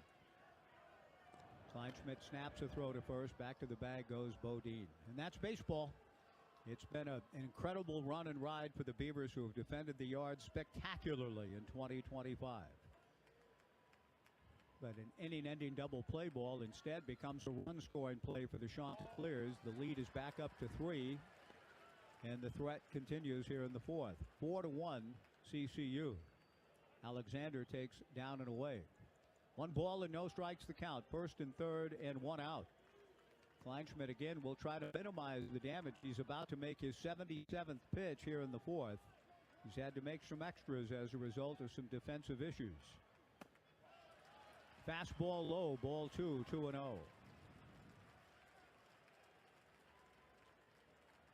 Some activity begins in the Beaver bullpen. It's Zach Kamatz loosening up. His brother Jacob also pitching today at the professional level. A throw to first base. Bodine steps back. The duo of Singer and Arquette has just been a joy to watch here in 2025. That's not lost upon me. There are no bad days in Omaha.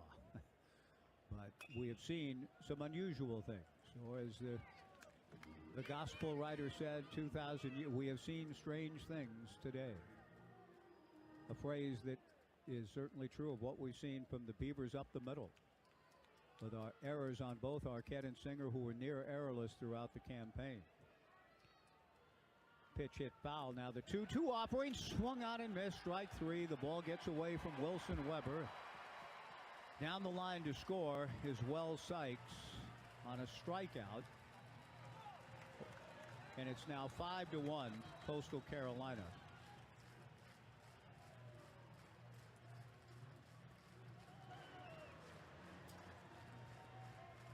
That evens the count, not strike 3. That evens the count at 2-2. but I assume that's going to be a passed ball. The pitch was a little bit wide. We'll wait for the official scoring on that. 2-2 to Sebastian Alexander, who drills one to left field. Back goes Gavin Turley, still going back, makes the catch on the run. Excellent play by Gavin. Turns and fires the ball back in, 2 down. Well, he had to get on his horse to go track that one down, and did, and caught it. Really good play by Turley. But 2 very disturbing runs in the inning, as are all 5 for CCU, which has opened up a 5-1 lead. The Chanticleers have won 24 straight, and we saw when the Beavers had 2 23-game win streaks en route to Omaha in 2017 and getting wins 22 and 23 consecutively here. To get that many wins piled up, you got to get some breaks here and there. The Chanticleers clearly have had some to get 23 or 24 straight coming in, and they've had several here tonight. The pitch to Blake Barthol, hit foul, off to the left and out of play. They're going to score the run for Sykes on a wild pitch. 2 runs in the inning. 5-1 Coastal Carolina. Kleinschmidt delivers, good fastball, swung on and missed. The count 0-2. Really impressed by the catch by Turley. First of all, to read it so quickly, immediately was retreating towards the track and then looking up into a tough sun field to the west, much as he deals with back home at this time of night. Able to stay with it and haul it in. Runner at second, 2 down. The strike 2 pitch from Ethan misses down and away. Ball 1, 1-2. 5-1 Coastal Carolina. Top of the 4th inning.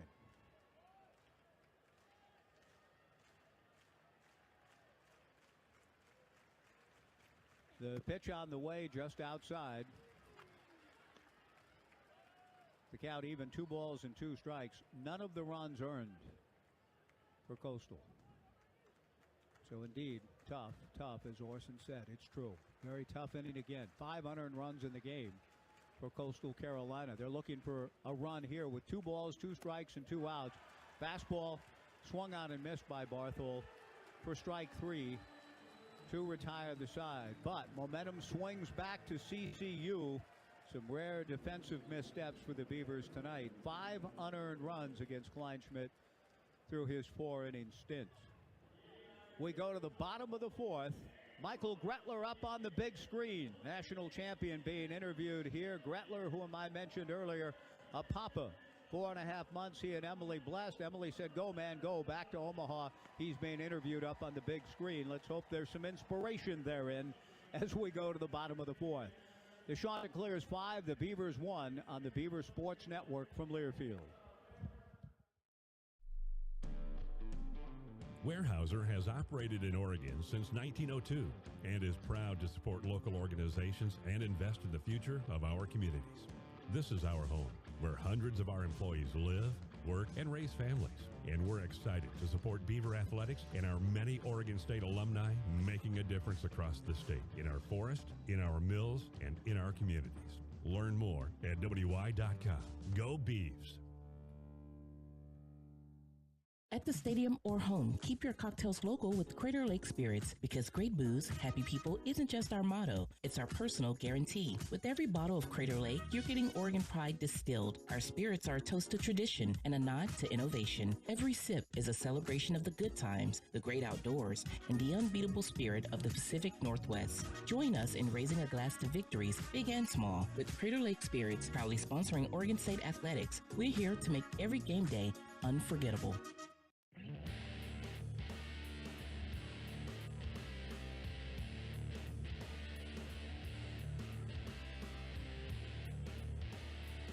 Bottom of the 4th inning at Charles Schwab Field in Omaha. The Beavers trailing 5-1. The Coastal Carolina Chanticleers, winners of 54 games and 24 straight. Coming into this one, one of the runs has been changed to earned after further consideration by the official scorer, but the Beavers have given up 4 unearned, but have shown signs against Jacob Morrison of seeing the ball pretty well and getting some good swings. The Easton Talt home run last inning, and a couple of deep flyouts from Marquette and Turley. Wilson Weber takes the first pitch out of the zone from Morrison. The 1-0 pitch, a strike. Wilson, a little tapper back towards Jacob Morrison in the first inning. 1 ball and 1 strike. Another beach ball retrieved out on the warning track. Here in the bottom of the fourth, 5-1 Chanticleers. The winner plays Wednesday afternoon here, getting a couple of days off, would play Wednesday at 1 o'clock. The loser of tonight's ball game will play Tuesday at 1 in an elimination game against Louisville. Louisville scored 6 runs in the bottom of the 8th inning today and defeated Arizona and eliminated the Wildcats 8-3. The pitch fouled at the plate. The count 1-2 to Wilson Weber. Morrison delivers and bounces his 1-2 pitch. 2-2 the count. Wilson Weber, A.J. Singer, Tice Peterson. 5 runs, 3 hits for Coastal Carolina. A run, 3 hit, 2 huge errors for the Beavs. Wilson swings, and it's a 2-hopper to short. Ty Dooley fields cleanly and throws out Wilson. 1 away in the bottom of the 4th inning. A.J. Singer, who struck out on his first at-bat, will make his way to the plate. Are you 55 plus in our community? Have you ever wanted to be a Beaver cheerleader? P3 Health Partners can make it happen. Go to osubeavers.com/senior cheer squad to learn more. AJ smarting a bit, I would think, after an inning-ending double play ball appeared to be hit his way that would have kept the Chanticleers off the board, ended the inning, and the lead still at a much more manageable 3-1. The ball just simply got through his legs. Maybe he was thinking of feeding Arquette too soon. AJ takes high here, ball 1. The 1-0 pitch, a strike, and the count 1-1. The job 1, secure the baseball, and I think AJ was perhaps in too much haste to field and get the ball to Arquette to make sure the double play ensued. Singer tries to bunt for a hit wide of third, but it's fielded by Walker Mitchell, who throws out AJ for out number 2. The intangible of momentum clearly in CCU's favor, and the Beavers are just as they have all year. And Michael Gretler shared it best during the in-house video board interview. He said it's our DNA to keep fighting back with the grit and toughness. This is a tall order here. Down 5-1, 2 down, nobody on, against a guy with a slate of 11-0 and an ERA of 2.15. But again, the Beavers have made decent contact. Ryan Gibson was saying if we see the ball better as we go, that's good, but we also like our chances against their bullpen.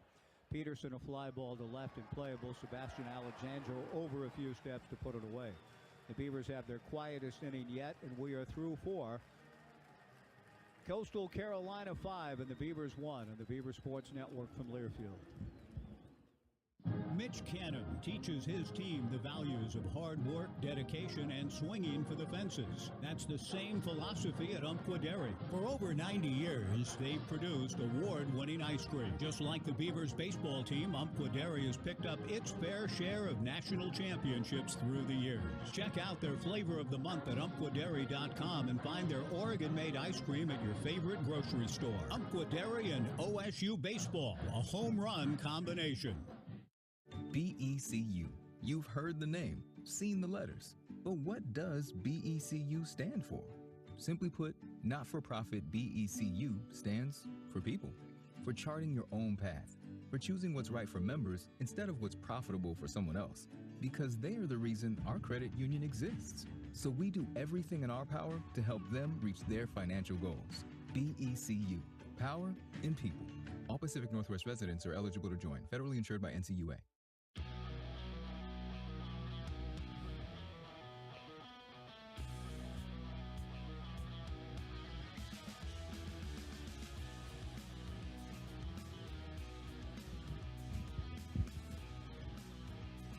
Top of the 5th inning at Charles Schwab Field in Omaha. The Beavers trailing the Chanticleers 5-1. Ethan Kleinschmidt still in there pitching, victimized by some unusual defense for the Beavers.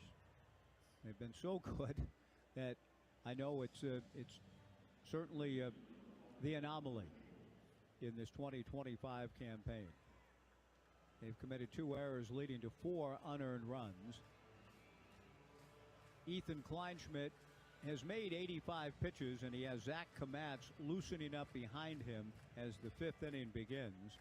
Walker Mitchell, Blagan Pato, and Colby Thorndike against Ethan. The left-hander's first pitch. Fastball is ruled to be outside by the home plate umpire, the pride of Grants Pass, Scott Latender. Walker Mitchell's been hit by a pitch and grounded to third. The 1-0 fastball fouled back. The count 1-1. Beaver Baseball is sponsored by your local Toyota dealers, a proud sponsor of Oregon State's Road to Omaha. Visit Toyota.com or your local Toyota dealer today. Toyota, let's go places. The best place to go right here, Omaha, Nebraska. The Beavers having a tough time of it tonight, but this is not an elimination game. The Beavers have dealt pretty well historically in Omaha with such events. The pitch to Mitchell is high, ball 2, 2-1. If they don't pull this one out, then they will face one Tuesday afternoon, 11 a.m. Pacific time, against the Louisville Cardinals, who staved it off with a victory over Arizona today. The 2-1 pitch to Mitchell misses outside, ball 3, 3-1. Zach Kamatz continues to throw. Sidney Pointer, the creator of MLBs.com, has given me a report on brother Jacob. The 3-1 pitch is lined to center field.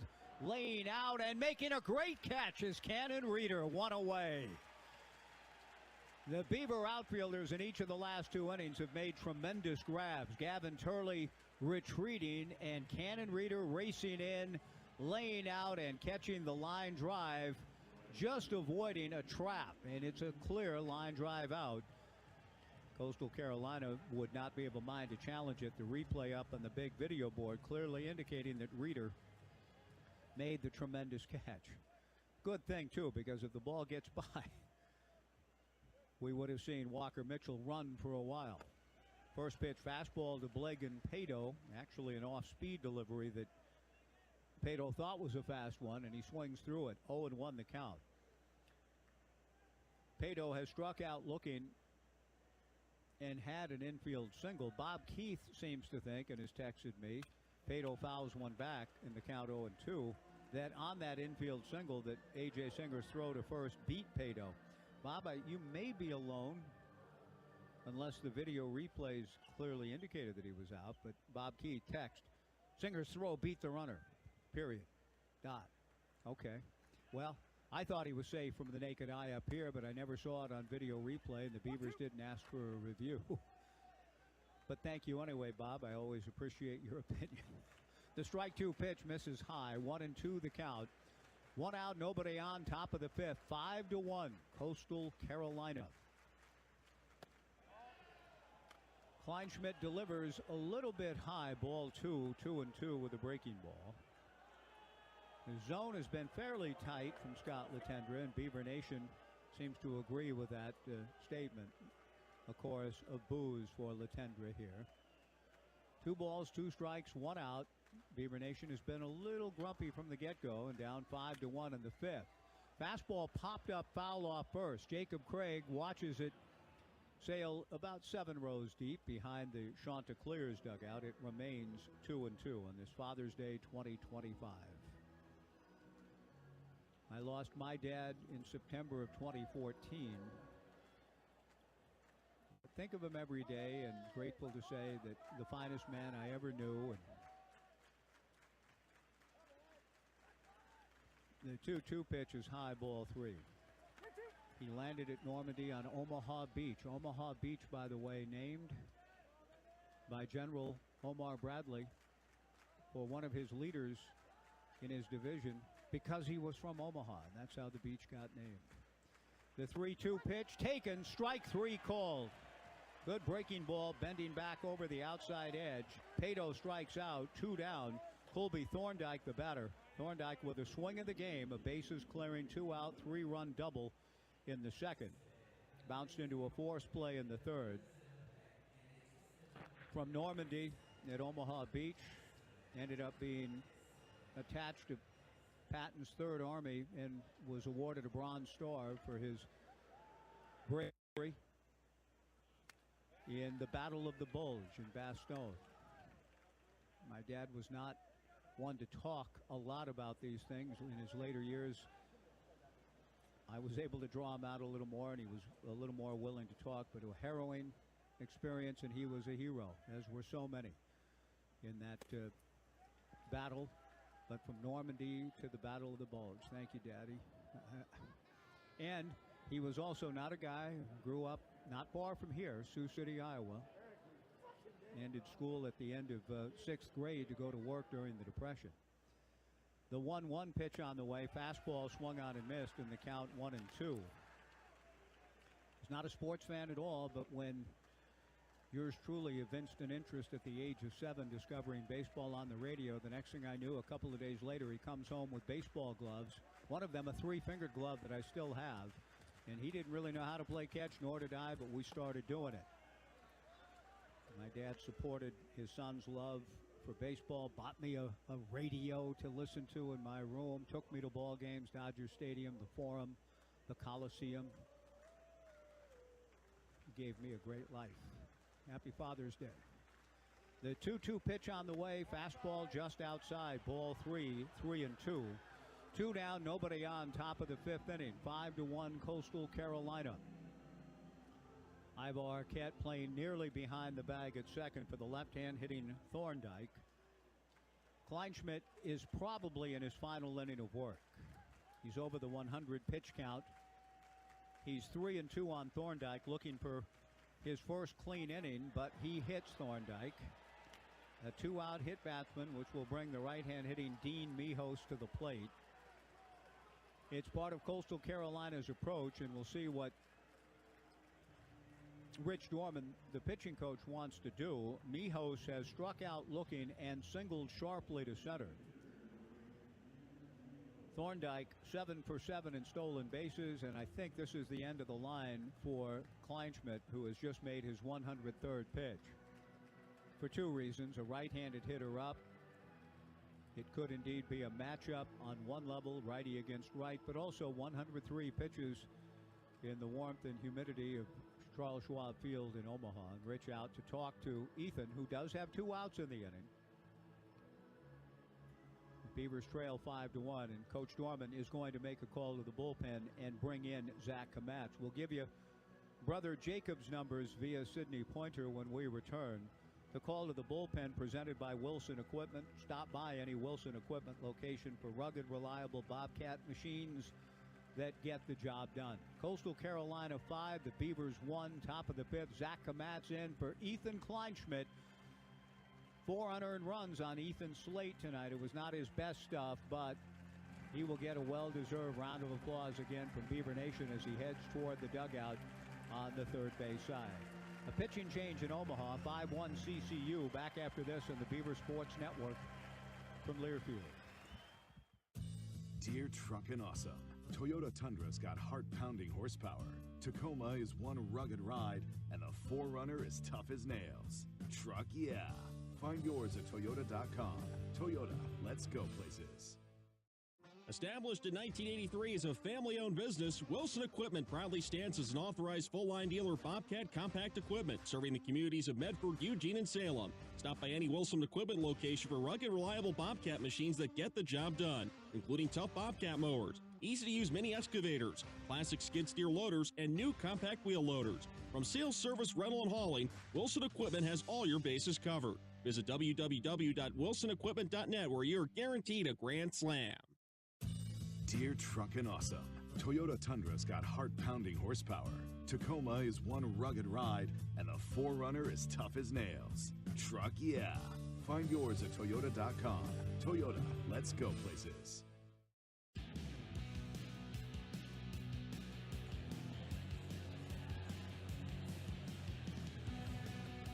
Top of the 5th inning, Zach Kamatz into the ballgame for the Beavers. Sidney Pointer has an update, I thought, on Jacob's line today. Jacob with an opportunity to pitch Game 2 of a doubleheader for Charleston. He may still be in the midst of that now, but I haven't seen any update there. But if you have one, Sydney, feel free to pass it along as we welcome you back in to Charles Schwab Field. 5-1, Chanticleers in the top of the 5th inning. The Kamatz brothers pitching now on the same day for the 4th time this year. April 22nd, April 29th, June 1st, and June 8th. And now on this June 15th, a week later, this would make it 5 times that the Kamatz brothers have pitched on the same day. Jacob Kamatz trying to climb the ladder professionally.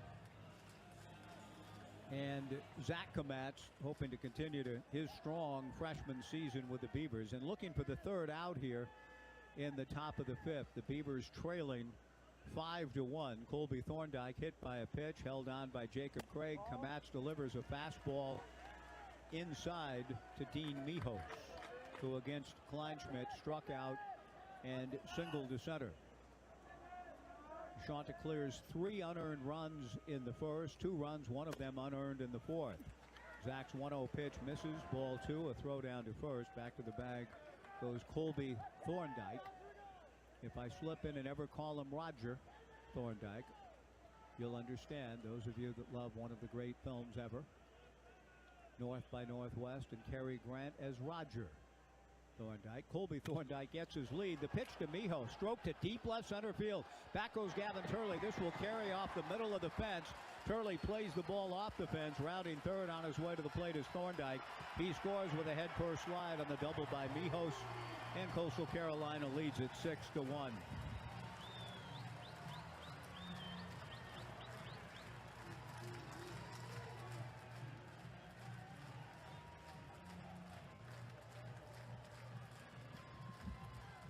Now the problem therein is falling behind 2-0 and then making a pitch eminently hittable. Roped off the 375 mark out in the alley in left center field. The second 2-out double of the game for the Chanticleers. The winningest team in Omaha with 54 coming in, 24 straight wins. We're seeing examples of why. Opportunistic offense taking advantage of Beaver defense. We close the book on Kleinschmidt as the left-hand hitting Ty Dooley steps in and takes a strike. 6-1 Chanticleers in the 5th. Kleinschmidt 4 2/3, 3 hits, 6 runs, 2 earned. That last run charged to him. 3 walks, 7 strikeouts, 2 hit batters, 103 pitches. Dooley takes a fastball from Zach Kamatz down and in. 1 ball and 1 strike. 6-1 Coastal Carolina in the 5th. I suppose if the Beavers don't rally, it'll just feel like old times. The Beavers coming through the losers bracket to win it all in 2018 and 2006. Now, that 2007 route, not bad either. A 3-2 win. Pitch swung on and missed in the count 1-2 over Cal State Fullerton on the turn. Darwin Barney to Joey Wong to Jordan Leonardton. And then 4 wins by 6 runs or more. The Beavers making history 2 seasons in a row here. A ground ball to third, fielded by Caraway, throws across to Jacob Craig to retire the side. But again, with 2 outs, the Chanticleers rise up. A hit batter, a run-scoring double. We go to the bottom of the 5th. Coastal Carolina 6 and the Beavers 1 on the Beaver Sports Network from Learfield. Discover the heart of innovation and growth at the College of Agricultural Sciences, the founding college of Oregon State University. Since 1868, we have served as the engine of science that drives progress, supports industry, and offers education and opportunity for anyone to grow into their fullest potential. Here, students become leaders who will shape the future of food security, sustainable agriculture, and natural resource management. The College of Agricultural Sciences at Oregon State University. Grow with us. Learn more at agsci.oregonstate.edu. Hey, Beaver fans, Holland America has been sailing to Alaska longer than any other cruise line. Spot calving glaciers, breaching hunchback whales. With a cruise line that's #1 in Alaska wildlife and wilderness tours. Depart conveniently from the Pacific Northwest all summer long. Have it all with our 2025 early booking bonus and save 60% on the best onboard package. This offer is per person based on double occupancy and available on select departures. Restrictions apply. Visit hollandamerica.com for more details. Holland America, the official cruise line partner of OSU. Go Beavs!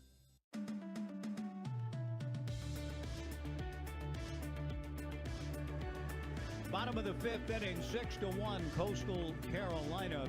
Between innings, as I was talking about my dad's service and heroic service in World War II, and a really special moment here as the crew of the USS Nebraska is introduced to this full house at Charles Schwab Field, and a standing ovation ensues.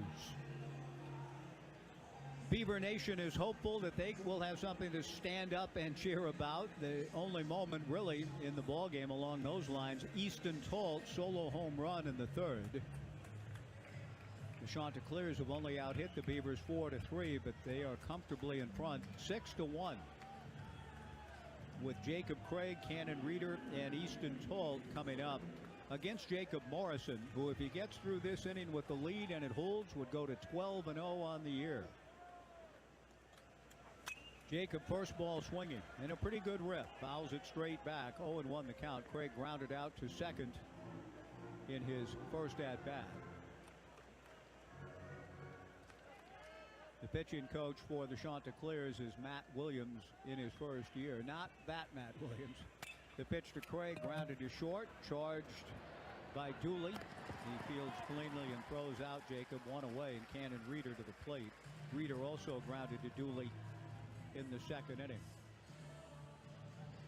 Williams does have a little activity going in the form of guys moving around and stretching out. No one throwing. The Beavers turning to their bullpen in the top of the inning, and a rough luck outing for Ethan Kleinschmidt, no doubt. But he was not his usual sharp self either. He didn't have command, particularly of his secondary stuff. And while only 2 of the runs are earned, he was putting himself somewhat in harm's way by the lack of command with some hit batter and a walk. Cannon Reeder takes high, ball 1. But a great year it's been for Ethan, and he hopes to have another opportunity to pitch in this ballpark as the week moves along. Reeder takes high, ball 2, 2-0. 6-1 Chanticleers, bottom of the fifth. The 2-0 fastball in there for a strike. The count 2-1. Jacob Morrison, 6'8", 245-pound right-hander, has sat at 92. The 2-1 pitch. Fastball at 93, foul back. 2 balls and 2 strikes to Cannon Reeder. Easton Talt belted one into the right field bleachers in the third. That's the Beavers' only run. Easton on deck. 2-2 to Cannon.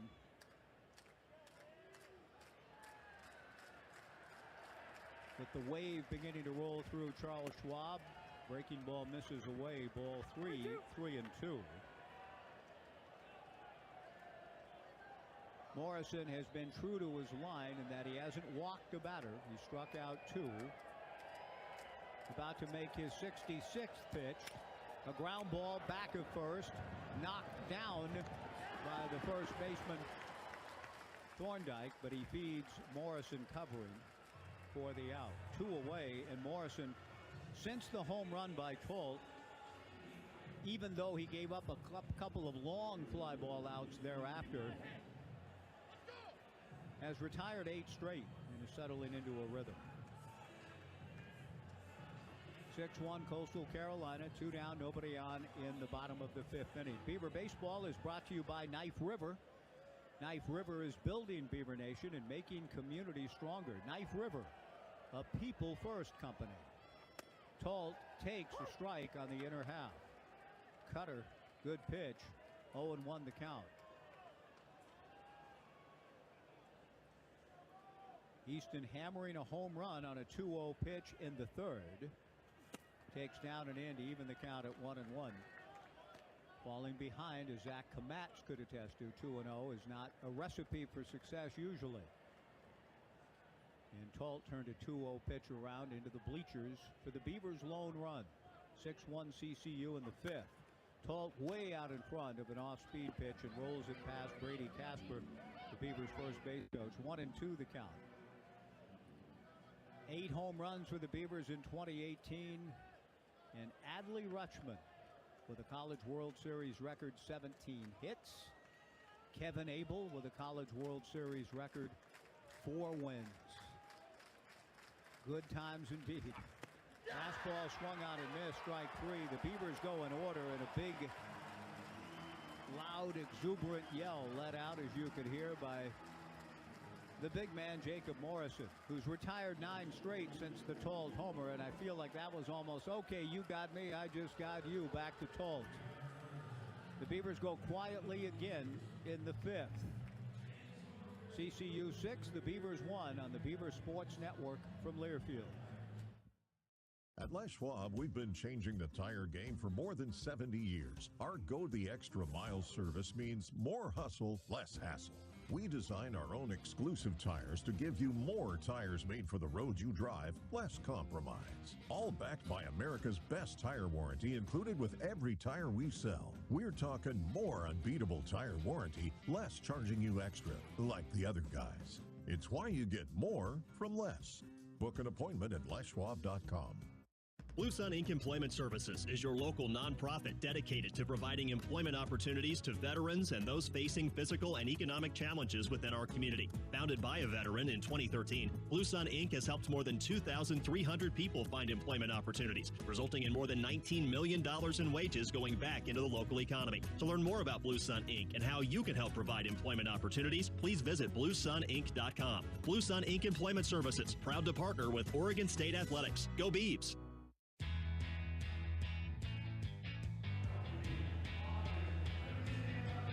Top of the 6th inning in Omaha, where the Beavers trail the Chanticleers of CCU 6-1. Zach Kamatz came on in relief of Ethan Kleinschmidt last inning. This is Zach's 18th appearance, coming in 2-0, 4.21 with a save.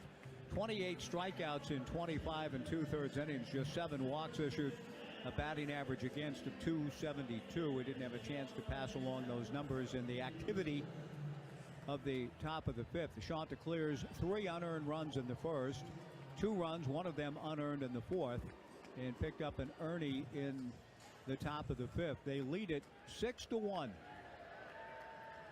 Bright sunlight has again prevailed as Zach Kamatz goes to work on Wells Sykes, the 9-hole hitter. Wells takes inside, ball 1. Wells has sacrificed, walked, and scored in the 2-run 4th.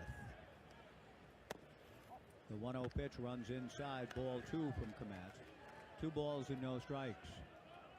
As I await on an update from Sydney on Jacob Kamatz, the elder brother of Zach. The 2-0 pitch from the younger Kamatz in there for a strike, and the count 2-1. Happy to report via Sydney that both Matt Boyd and Drew Rasmussen, who have pitched in this ballpark for the Beavers, both won their 6th games of the season yesterday. Jacob Melton a couple of days ago, his first extra base hit in the major leagues, a 2-run triple, but is now on the 10-day DL. All of that information on all Beaver players. The ball hit foul down the right field line, the count 2-2. Playing their craft professionally, either in the major leagues or the minor leagues, you can find at MLBs.com. Sidney Pointer does a great job with that site. A fly ball to right field, right at Easton Talt. Easton makes the catch. 1 away in the top of the 6th inning. And that'll bring to the plate the leadoff hitter and the catcher extraordinaire, Caden Bodine. Hit the ball up the middle that Ivar Arquette fielded cleanly, but then overthrew Jacob Craig on to open the game and open the door to a 3-run, all 3 unearned top of the 1st for the Chanticleers. Bodine has since bounced into a fielder's choice and been aboard on what would have been an inning-ending double play ball that led to 2 more runs for the Chanticleers in the 4th. Bodine in the middle of the action. Switch hitting catcher takes his first swings from the left side, and first pitch from Kamatz missing outside. The right-hander back to the plate and misses for ball 2, 2-0. Sebastian Alexander on deck. 6-1 CCU in the 6th. Ball's down. Scott Latendra says the ball is down, and it was. And Zach behind, 3-0 to Bodine. Cannon Reeder shielding that sun out in straightaway center. Kamatz's 3-0 pitch is ball 4. The Beavers have not had a clean inning on the mound. And while they've certainly kicked the ball around a little bit defensively, the freebies have hurt as well. That's 4 walks to go with 2 hit batters. Bodine aboard on the walk. He's been on base every time he's been up, and now Sebastian Alexander, who struck out twice and flied to left at the plate. Komatz delivers a line drive base hit to right field. Easton Talt will play it on a hop. Bodine stops at second. Blake Barthol will be the batter.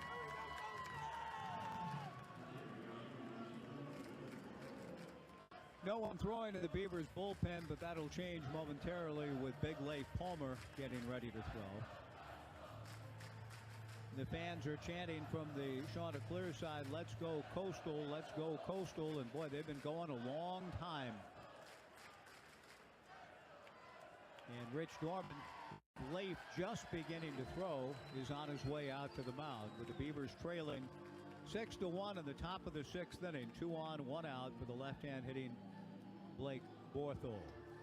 As Rich pays a visit to the mound, just shy of 8 o'clock here in the Heartland, we want to pause and let our network stations identify themselves. 10-second break for station ID. This is Beaver Baseball from Learfield.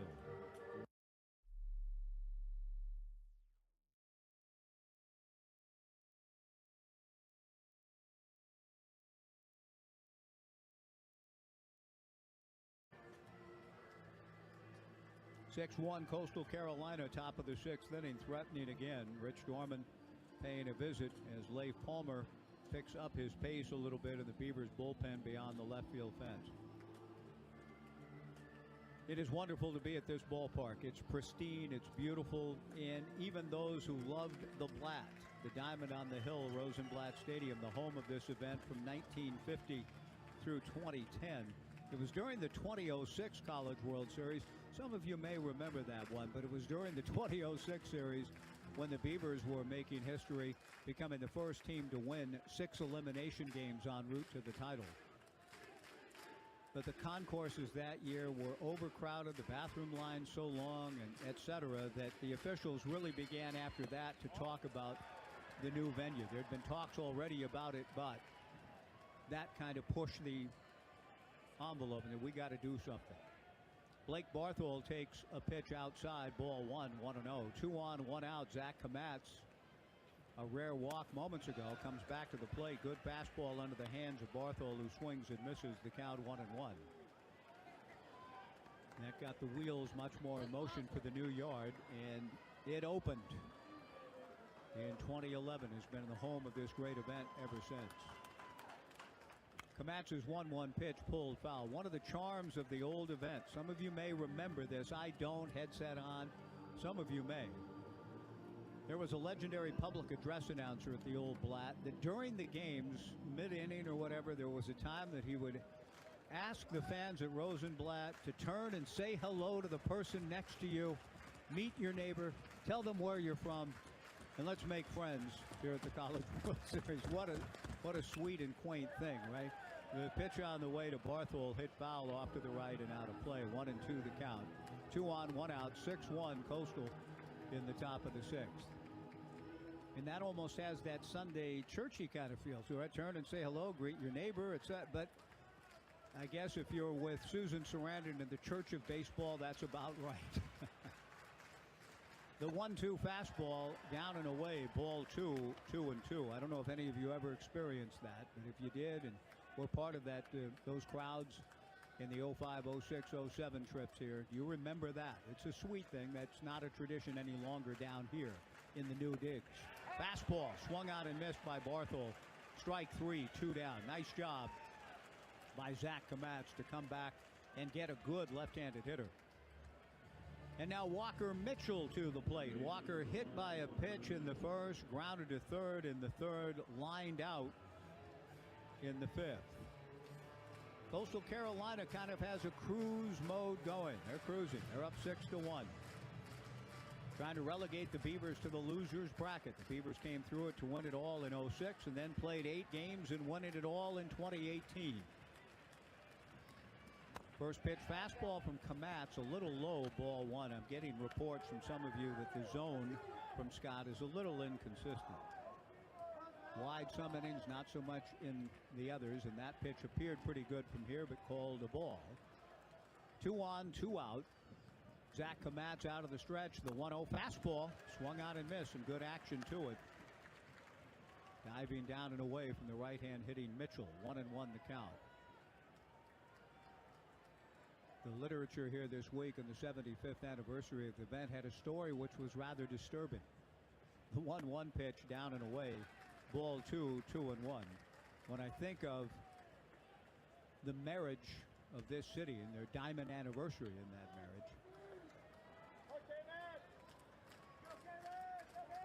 75 years of this event in Omaha, as it should be, right?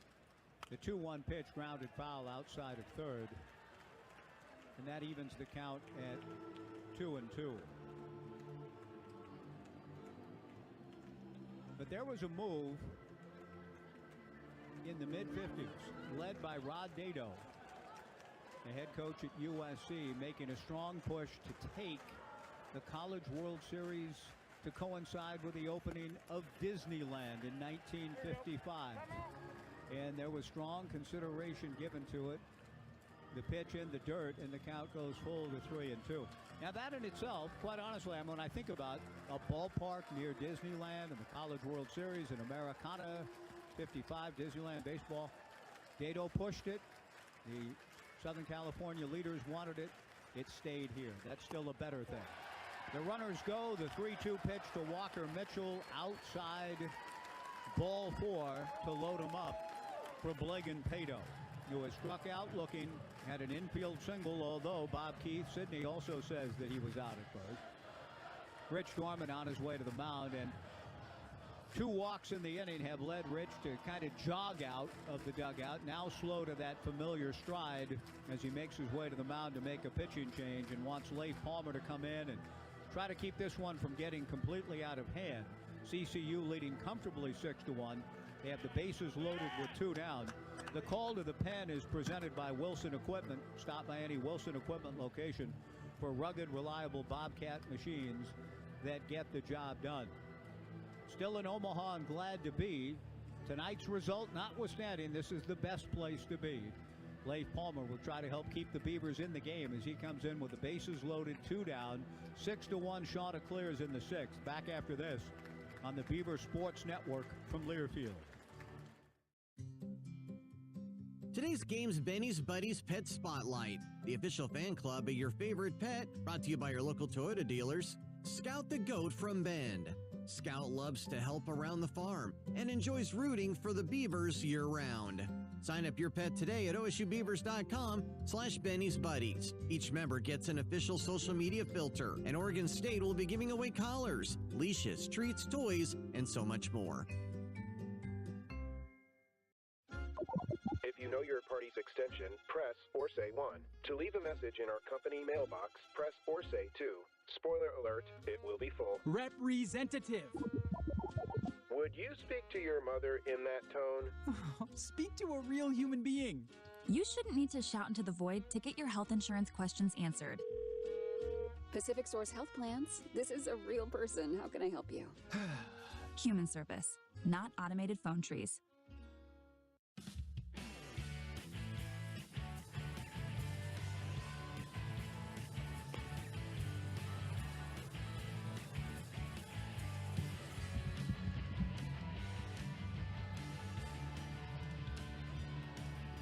Leif Palmer, the third pitcher of the night for the Beavers, who trail it 6-1 in Coastal Carolina with 2 huge 2-out doubles. The biggest blow coming back in the first inning when Ethan Kleinschmidt and the Beavs threw an uncharacteristically shaky defensive top of the first were nevertheless a pitch away from being out of the inning with a 0 on the board. But Colby Thorndike, with the bases loaded and 2 down, drilled a 3-run homer to the gap in right, 3-run triple to the gap in right center. 3-run double, pardon me, to score 3. A 3-run double, 3-0, all 3 runs unearned. And the Beavers have been fighting uphill ever since. Then, when Coastal Carolina picked up another run in the fifth, it came on a 2-out double. Now with 2 outs and the bases loaded, and the Beavers just trying to cling to some semblance of hope in this one. It's Blagan Pato, a right-handed hitter at the plate, and Leif Palmer delivers a 94-mile-per-hour fastball in there for a strike to Pato. 0-1 the count. Leif making his 18th appearance, 2-0, an ERA of 2.12, 2 saves, 29 2/3, 17 hits, 14 walks, 18 strikeouts. A batting average against of 175. A fly ball to right at Easton Tolles, who makes the catch. Palmer gets the job done. The inning is over. The Beavers still have some measure of hope. It's about all they've got right now, but they hope to fight back as we go to the bottom of the sixth. The Chanticleers leave 3 at the end of 5.5. CCU 6, the Beavers 1 on the Beaver Sports Network from Learfield. Hit a home run today by joining Oregon State Credit Union, where your money works harder for you. Enjoy member-focused financial advice and saving money with competitive rates and fees. We started at Oregon State University and we're still the official credit union of Oregon State Athletics. Join Oregon State Credit Union today. Visit one of our 15 branches or join online at OregonStateCU.com/join. Hey Beaver Nation, here at Mr. Plywood we know what it means to build. Locally owned and operated for over 50 years, Mr. Plywood goes beyond building decks, storage sheds, and fences. We help build the community. We offer family-style customer service with a friendly and knowledgeable staff that will help you with your next project. If you need hardwoods, plywood, fasteners, or help planning your next project, come down and pay us a visit. We would love to help you on your next project.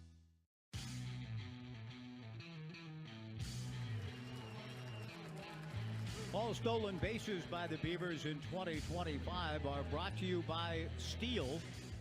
In baseball, being good means being consistent, and consistency in outdoor power equipment is Steel strength. Real Steel. Find yours. Visit steeldealers.com and go Beavs. Bottom of the sixth inning, Coastal Carolina leading the Beavers 6-1.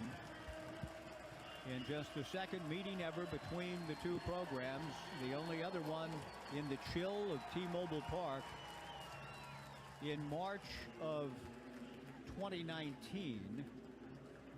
A cold day at T-Mobile, a 4-4 tie. Bo Phillip with 3 runs batted in, and Adley went 2 for 4 en route to his Player of the Year honors later that season. Trent Caraway delivers.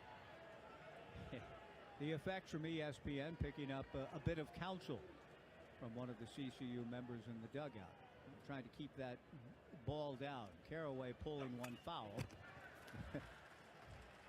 The strike one pitch swung on and fouled back, and the count 0-2. Caraway has flied to center and struck out. Beavers only run an Easton Tolles home run in the third. They've made some decent contact here and there, but this is a pitcher's haven, and big Jacob Morrison has used it well. Caraway pops one foul to the right and out of play. 1 ball and 2 strikes. This will be the 74th pitch of a nice easy outing for Jacob Morrison. Really no pressure at all. Since the home run by Easton Tolles, he's retired 9 straight.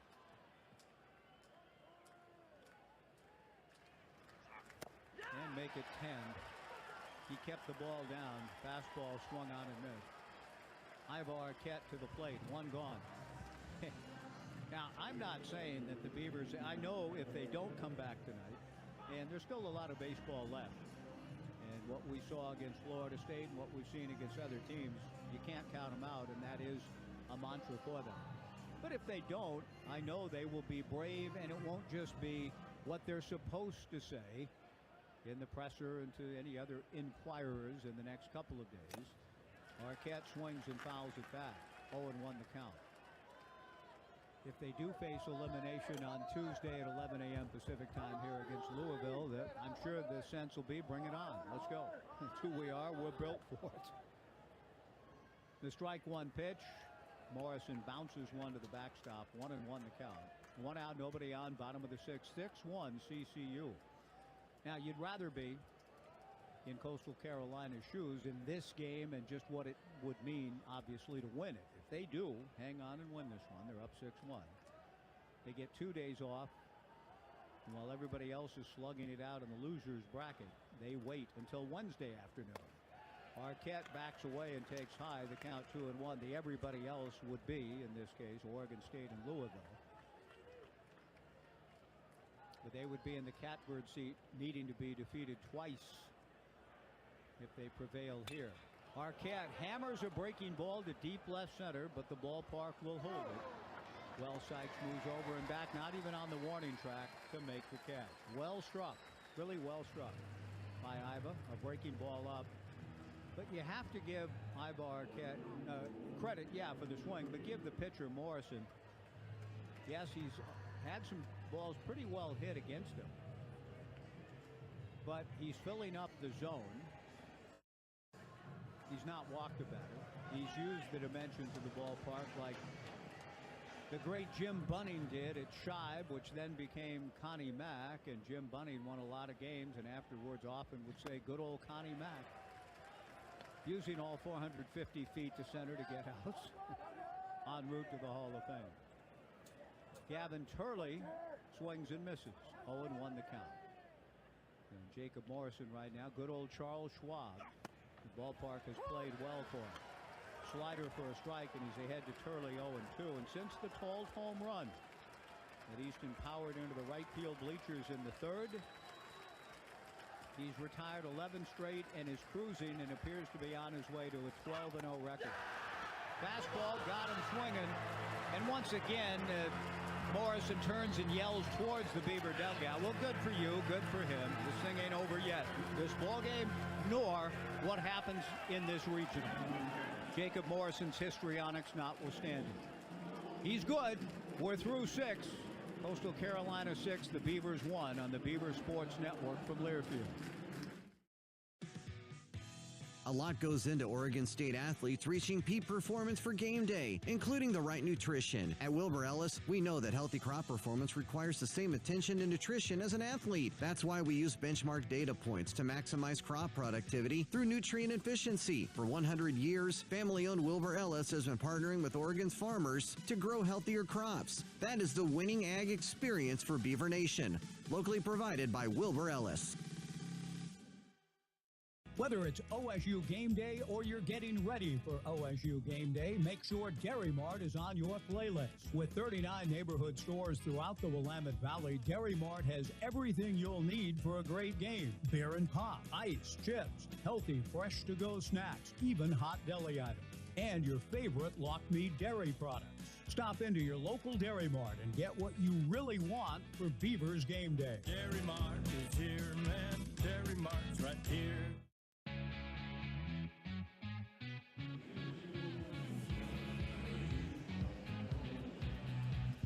Through 6 innings at Charles Schwab Field in lower downtown Omaha.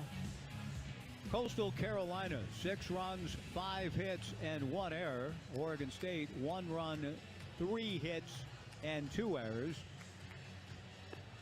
To the 7th inning we go.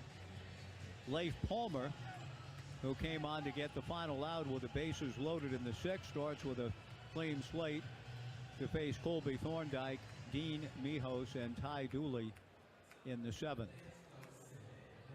Jacob Morrison was indeed fired up, and one can't blame a kid. They're having a good time. This is the best place to be, but his shouting coming off the mound, he turned his body and directed it towards the Beavers dugout. Now, to me, to be as exuberant and pumped up and yelling and cheering and celebrating with your teammates is fine. When it goes the other way, not quite so much. Slow ground ball. A.J. Singer charges gloves and throws to first to get Colby Thorndike. 1 away on the first pitch of the top of the 7th inning. Palmer's faced 2 and retired 2. Thorndike, the game's biggest blow without question. A bases clearing 2-out, 3-run double in the first. And CCU has been cruising behind the outstanding work of Jacob Morrison ever since. It's 6-1 here in the 7th. Thorndike, though, out this time on the first pitch that he sees. Dean Mijos has squared the ball up a couple of times. Palmer delivers a fastball just outside ball one at 96. I remember in Major League, right? What did he throw that time? The longtime clubhouse attendant guy in Tucson, and he looks at the gun and yells back after the pitch by Charlie Sheen. 96 is said as if that were some big deal. Now it's commonplace. The 1-0 pitch to Mijos outside ball two, 2-0 to Dean Mijos. Dean has blasted a ball to center and doubled. He takes a strike in the count 2-1. Mijos' double in the fifth was a 2-out two-bagger to drive in a run. Coastal Carolina went up 6-1, and that's where we are in the seventh. Big Leif works out of the stretch with nobody on, delivers away. Ball 3, 3-1. Leif Palmer and Wilson Weber the battery. Jacob Craig at first, A.J. Singer at second, Iva Arquette at short, Trent Caraway at third, Gavin Turley in left, Cannon Reeder in center, Easton Talt in right. The sun not an issue at all. Under the lights, and no sun at all to deal with bathing the field. The 3-1 pitch hit foul, heading to the stands right below us, just below the press box vantage point, to run the count full to 3 balls and 2 strikes to Mijos, with Ty Dooley on deck and a beach ball being retrieved by Easton Talt and tossed back up into the stands on the warning track. From the warning track to the bleachers, we're told hit one earlier. So he's plied those folks with a couple of balls, one a little bit bigger than the other tonight here at the Schwab. Leif's 3-2 pitch, fastball, swung out and missed, strike 3. Excellent pitch, riding up and in on Mijos for the swing and a miss. 2 down. Ty Dooley the batter, and Leif Palmer is sitting on a 1-2-3 inning, something the Beavers have not experienced on the diamond defensively tonight. On the other side of it, Jacob Morrison has retired 12 Beaver hitters in a row. Ty Dooley has walked, bunted sacrificially, and tried to bunt sacrificially and fouled out. And grounded to third. He takes a strike from Palmer. 0-1 the count. 2 down, nobody on in the seventh. 6-1 Coastal.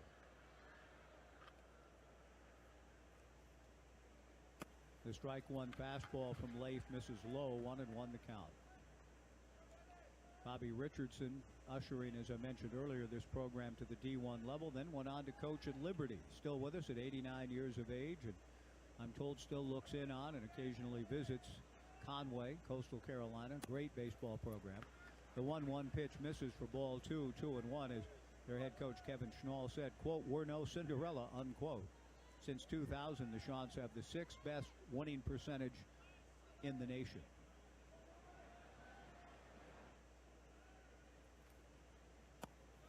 Leif delivers and misses low, and he runs the count to 3-1, looking for that first clean 1-2-3 inning, but is behind the count to Dooley. 3-1.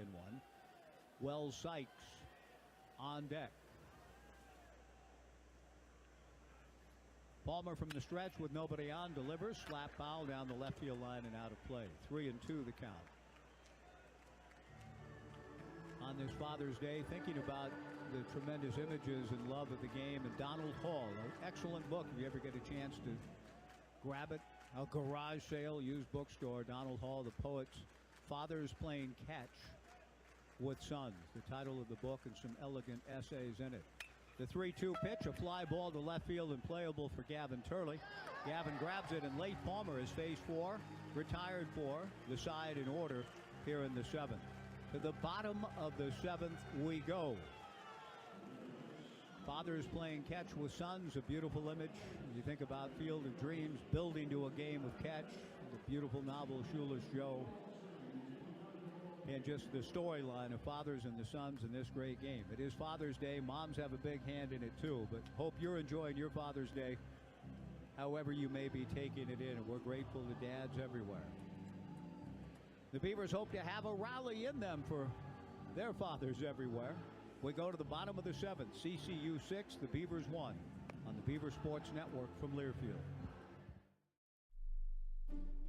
Searching for a job, a mentor, or a candidate to fill your open vacancy? Find what you're looking for with alumni from Oregon State University. OSU Connections is a networking and career site exclusively for OSU alumni and students. List your Beaver-owned business in a directory, browse or post on the job board, talk to an OSU grad working at your dream company, or seek out advice as you change industries. Leverage your network at osukconnections.org. Today's game's Benny's Buddies Pet Spotlight, the official fan club of your favorite pet, brought to you by your local Toyota dealers, Golden Retrievers Parker, Reeser, and Gill. These 3 pups are inseparable and love sporting their beaver gear. Sign up your pet today at osubbeavers.com/Benny's Buddies. Each member gets an official social media filter, and Oregon State will be giving away collars, leashes, treats, toys, and so much more.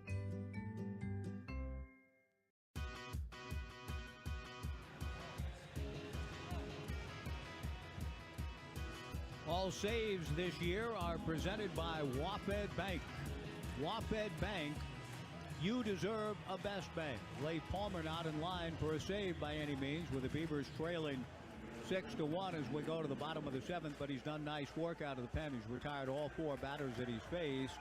Now the Beavs hope to find some life against right-hander Jacob Morrison, who's retired 12 in a row. First pitch strike to Wilson Weber. 0-1 the count. Easton Told homered and injected some life into the Beavs with the solo shot back in the 3rd. Weber swings and misses in the count 0-2. That made it a 3-1 ball game, but the Beavers haven't had a base runner since. We're in the bottom of the 7th. Morrison about to make his 84th pitch. 11-0, an ERA of 2.15. Weber swings and rolls one slowly foul Joey Wong's way. Joey picks it up and throws the baseball into the stands, ingratiating himself with the fans behind the Beavers dugout. 0-2 to Wilson, who was hit back to the box and grounded to short. Big Jacob has gone all the way. 6'8", 245-pound right-hander delivers a bouncer to 3rd. Short hopped on a nice play by Walker Mitchell and throws to 1st for the out. 13 in a row set down by Morrison. A.J. Singer will be the hitter, as struck out and grounded to 3rd.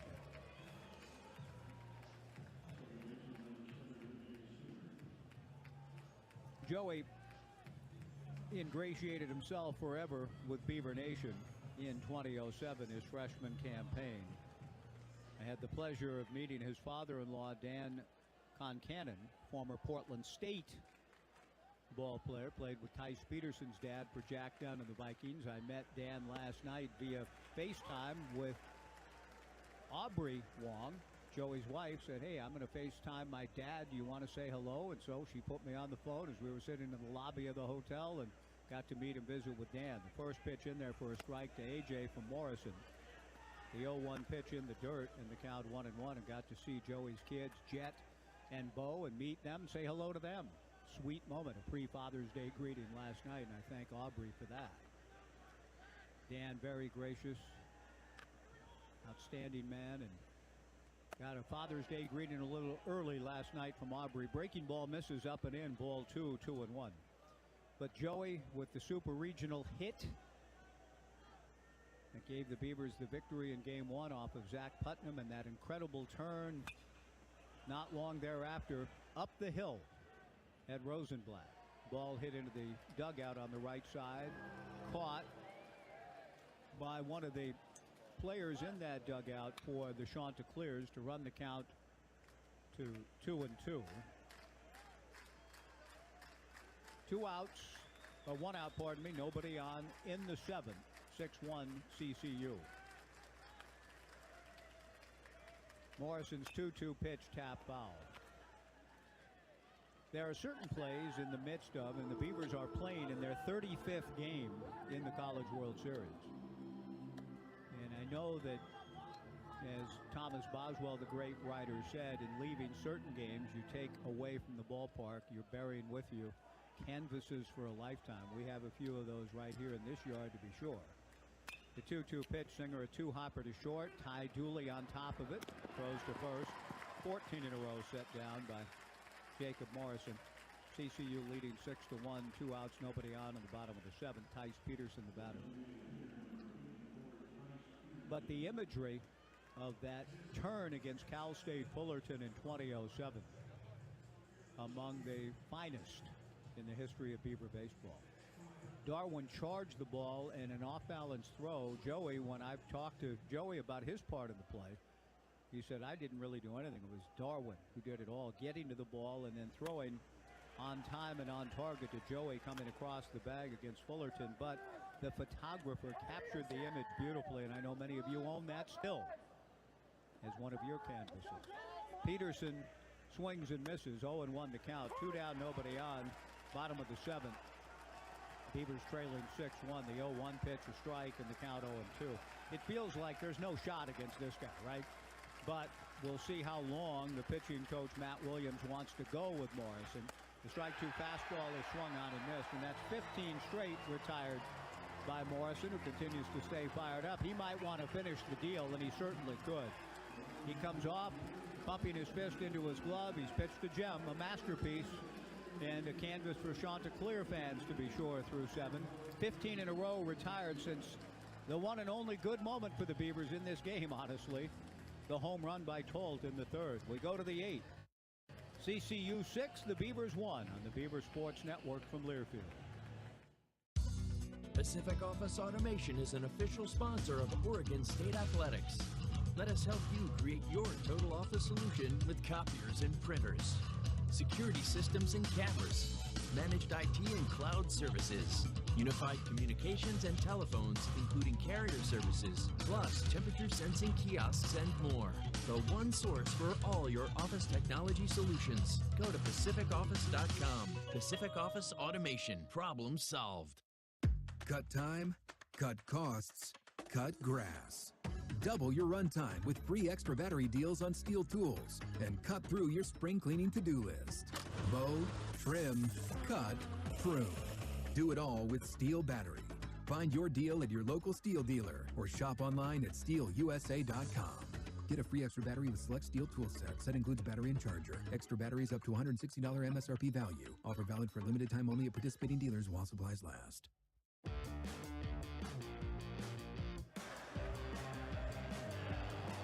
Six to 1, Coastal Carolina as we move to the top of the 8th inning. Leigh Palmer faced 4 and retired 4. Now the Beavers will give an opportunity, and what a stage it is for right-hander Zach Edwards. Zach, a true freshman out of Riverton, Utah, 6'2", 215-pounder. Comes into the ballgame for the Beavers in the top of the 8th. Again, charged to just try to roll up some outs and give the Beavers a fighting chance over their last couple of innings. Edwards, during the regular season, this is his first postseason appearance. Let me check that. I've got it here. I don't believe he pitched at all in either the Corvallis Regional or the Super Regional, but let me quickly double check his line as he comes in. He did not. In fact, his last outing was against the Portland Pilots in a game that Ron Callan called back on the 13th of May at Goff Stadium at Coleman Field. He went an inning and a third against the Pilots, a hit, a walk, and a strikeout. It has been a little over a month then since Zach Edwards has towed the slab in a live game. 14 regular season appearances, 16 innings with a save, 17 hits, 8 walks, 18 strikeouts, a batting average against of .262.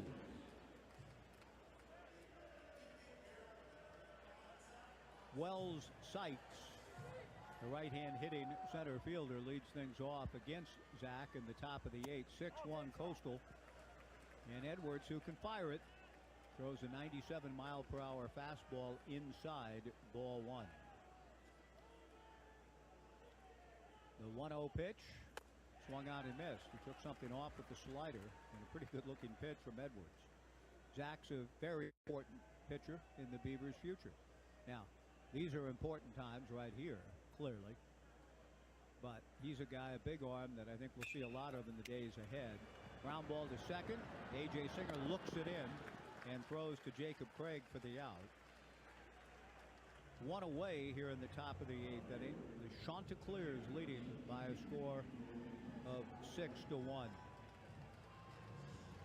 The Chanticleer, I'm told, is a rooster and was first mentioned, or somehow it made its way into the English language through the Canterbury Tales. That's about all I know of the Chanticleers and the rooster and Chaucer.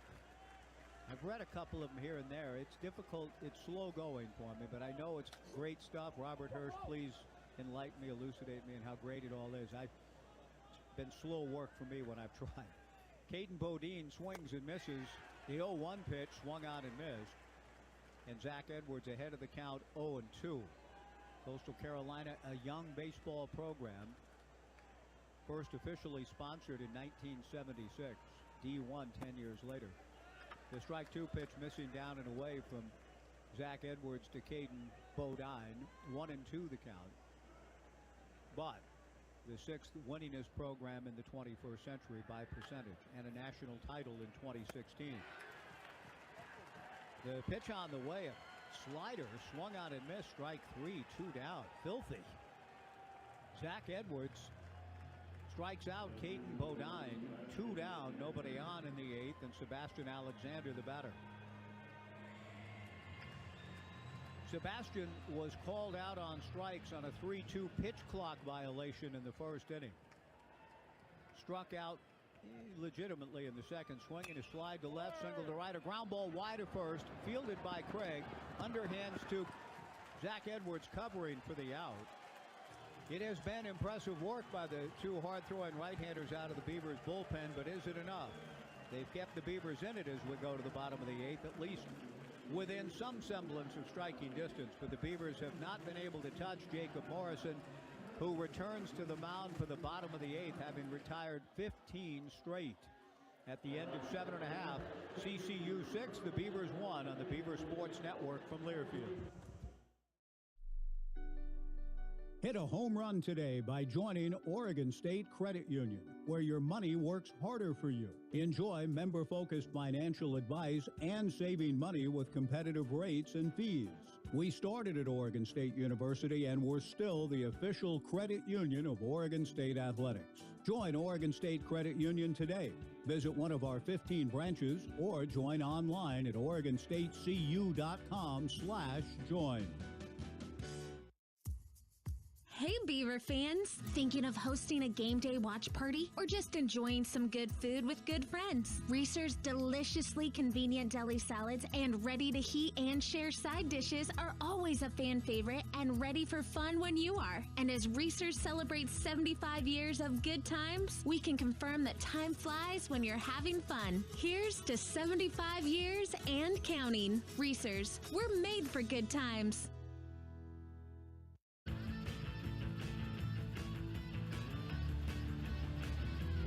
Bottom of the 8th inning, 6-1, Coastal Carolina. A shot of Scott Sanchi on the big board out in right field. Scott, one of the heroes of the 2007 national champion Beavers. And while Jacob Morrison, the right-hander, has been in absolute cruise control save for one pitch, a 2-0 offering that Easton Talt turned around for a home run in the 3rd. And has retired 15 Beavers in a row. Nevertheless, one takes nothing for granted. And pitching coach Matt Williams has a left-hander throwing in the bullpen back of Morrison, who goes to work against Jacob Craig, leading matters off with the Beavers in the 8th. And more of the same. The first pitch fastball is swung on and missed. The 95th pitch of the night for Morrison. Beavers put a little bit of pressure on Big Jacob early. Jacob to Jacob. The strike 1 pitch is low in the count, 1-1. A 2-out single for Gavin Turley that almost constitutes pressure the way things have gone generally. But in the 2nd inning, the Beavers had a runner in scoring position but came up empty with a double and an error on a ball hit by a single and then an error. Peterson at second was stranded at third. But Morrison, who delivers outside ball 2, 2-1 to Jacob Craig, delivers to Jacob, who drills it foul down the left field line into the lower grandstand well out of play. 2-2 the count. The point being that Morrison has not worked from the stretch since the second inning when Tice Peterson is at second. And the right-hander rocks out of the windup, delivers. Jacob hits one foul into the seats down to our right. One of the highlights of the game was turned in by a Beaver fan back in the first inning. And now another Beaver fan has caught a foul ball here late. That's a little disappointing if that's the extent of the highlights. The pitch to Jacob low, ball 3, but the Beavers, who battled back and did so memorably 2 weeks back, a week and a half, about 9 days ago against Florida State, down 4-1, hoping to get something going here in the 8th. Craig takes low, ball 3. Morrison hasn't walked anybody. The 3-2 pitch, a chopper right at the third baseman, Walker Mitchell. He throws to first. 16 in a row retired by Morrison. One away. Cannon Reeder, the batter. That's just beautiful pitching. No walks. Filling up the zone. Using the spacious ballpark. Using his defense. It's been a tough night. Tough, I know it was early for you back home. A 4:07 first pitch. But in the relative pleasant conditions here in Omaha, the game started at 90 degrees. It's cooled off. We'll check the official temp here in a moment.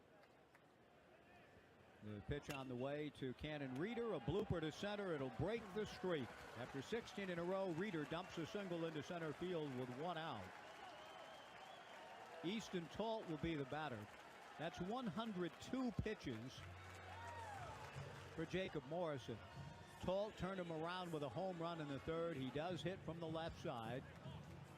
And at 102 pitches, you wonder now if the pitching coach, Matt Williams, with a left-hander in the pen, and the one guy that has shown that he can perhaps get this thing turned around quickly and make an impact on the game with one swing, Matt Williams has called time and is on his way out to the mound.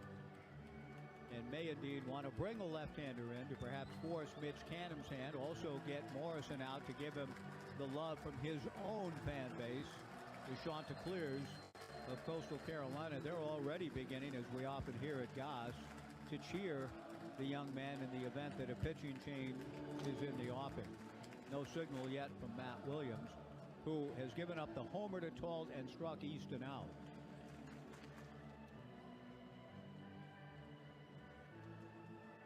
The left-hander's been throwing since the inning began, and Coach Williams, who handles all of the pitching stuff for Kevin Snow, visits and changes, elects to stay with a right-hander who has been dominant, to say the least. He does have a left-hander in Hayden Johnson loosening, and now Ryan Gibson, after that, calls a timeout.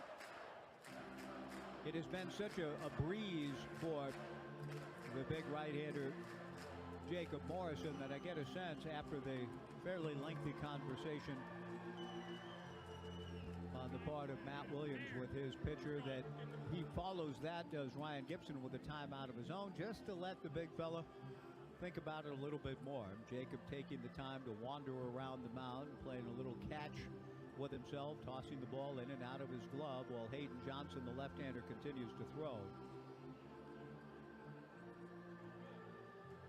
The Beavers would like to think that before the night is over, that this big fella, Jacob Morrison, might actually lose a little command and issue a walk. Help the Beavers get back in the game. 1 out, a 1-out single for Reeder. The Beavers with their 4th hit. Coastal Carolina only has 5, but the Chanticleers lead it 6-1. After the 2 timeouts, 1 defensively, 1 offensively, Talt steps in. Cannon Reeder at first with 1 out, 6-1 CCU. Talt with a big swing and a miss at the first offering. Off speed. Talt may have been looking fastball, and he was out in front. 0-1 the count.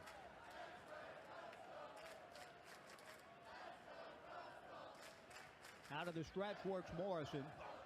The 0-1 pitch is fouled at the plate, and Talt is quickly in a whole 0-2. Toyota's partnered with your local Toyota dealers to create Benny's Buddies, a fan club for your favorite pets. Each member gets an official social media filter. Toyota and Oregon State give away collars, leashes, treats, toys, and much more. Sign up your pet at OSUBeavers.com/Benny's Buddies. Reader at first, 1 out, 0-2 to Talt, 6-1, CCU in the 8th. Morrison delivers, and Talt out in front. Pulls one foul in front of the Chanticleers dugout. The count remains no balls and 2 strikes.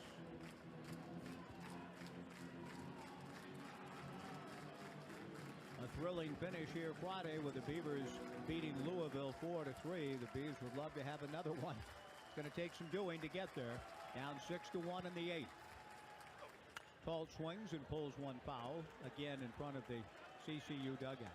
The pitch count coming up, but in no wise is big Jacob Morrison, the 6'8", 245-pounder, playing into any kind of script of giving in and losing command of the zone. The big man from Flushing, Michigan, has filled up the zone all night. No walks, no hit batters, leading 6-1, 0-2 on Talt with 1 out in the 8th. The strike 2 pitch misses low and in. Ball 1, 1-2. Easton has done a great job leading the Beavers, and by plenty, in drawing ball 4. And I mean, it counts 1-2 here, so he's a long way from that. But 62 walks on the year. The 1-2 pitch to Easton, swung on, foul tipped and held. Strike 3, 2 down.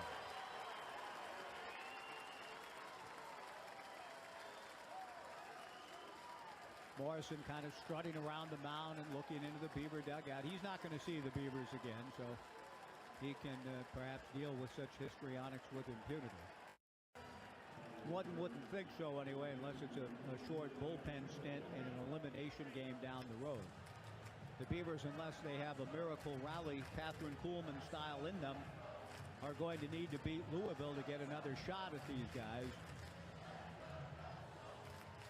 on Wednesday afternoon. The loser of this game plays Tuesday afternoon, or Tuesday morning Pacific time at 11. Trent Caraway slashes one into center field for a base hit. Cannon Reeder, after hesitating, takes a turn and goes to third. The center fielder, Wells Sykes, a little nonchalantly playing the ball as the first rainfall of this 2025 College World Series ensues. A base hit for Caraway. Iva Arquette, the batter. Caraway jumping on the first pitch that he sees. The teams are tied in the hit column at 5. We have been blessed with very mild and good weather heretofore, but it's beginning to rain a little bit now as Iva Arquette steps to the plate. And if Iva, who blasted a ball earlier, could tie into one, the Beavers are right back in this thing. And that's going to do it for Jacob Morrison. Out of the dugout on the first base side comes Matt Williams. He's going to call upon his left-hander Hayden Johnson to face Iva Arquette. And the Beavers showing some mettle here in the bottom of the 8th inning. 2 on, 2 out. Iva Arquette at the plate against the left-hander, looking for a big swing to try to get the Beavers really back in the fight. A tremendous and well-deserved ovation for big Jacob Morrison, who comes out to the well-deserved standing ovation from the CCU fans, and Beaver fans are up on their feet as well. Beaver Nation appreciates good baseball and great pitching, and they just saw plenty of that. Great pitching from Jacob Morrison. But the Beavers are hopeful that they have a breakthrough in them. 2 on, 2 out, down 6-1 in the bottom of the 8th. Back to Omaha after this on the Beaver Sports Network from Learfield.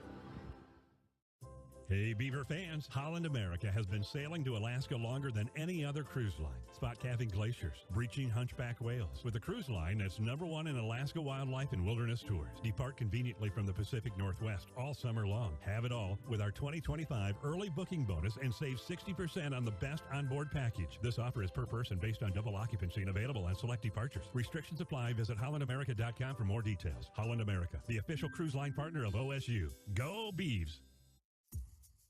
Hey Beaver fans! Thinking of hosting a game day watch party or just enjoying some good food with good friends? Reese's deliciously convenient deli salads and ready to heat and share side dishes are always a fan favorite and ready for fun when you are. And as Reese's celebrates 75 years of good times, we can confirm that time flies when you're having fun. Here's to 75 years and counting. Reese's, we're made for good times.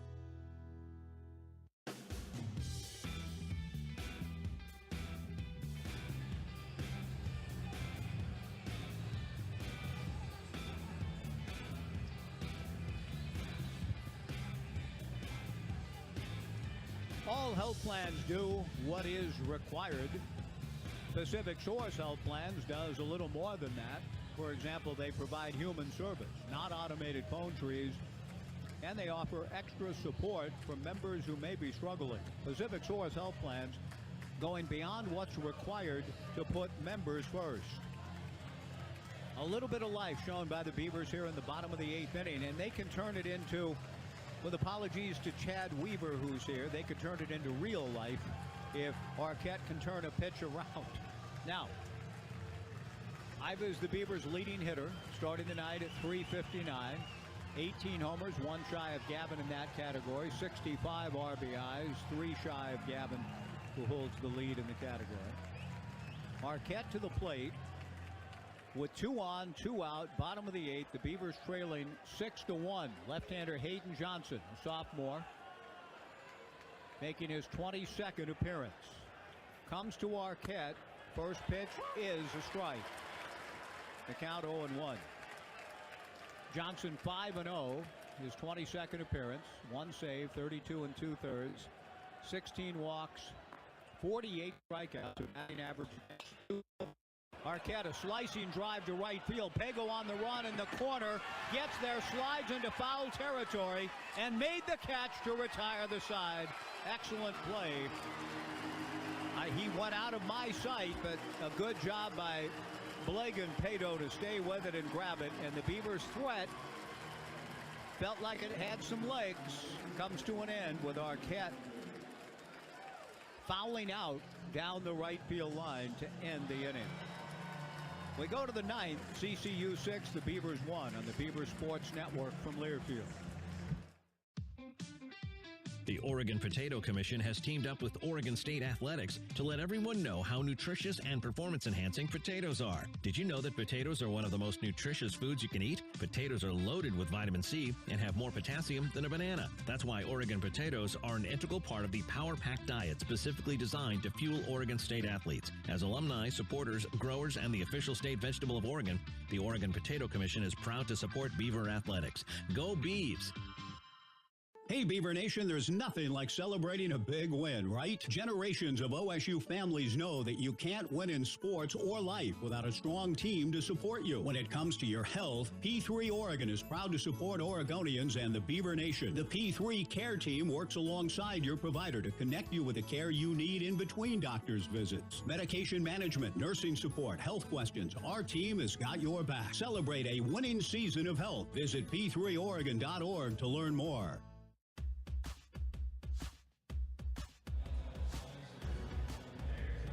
6-1, Coastal Carolina to the top of the 9th inning.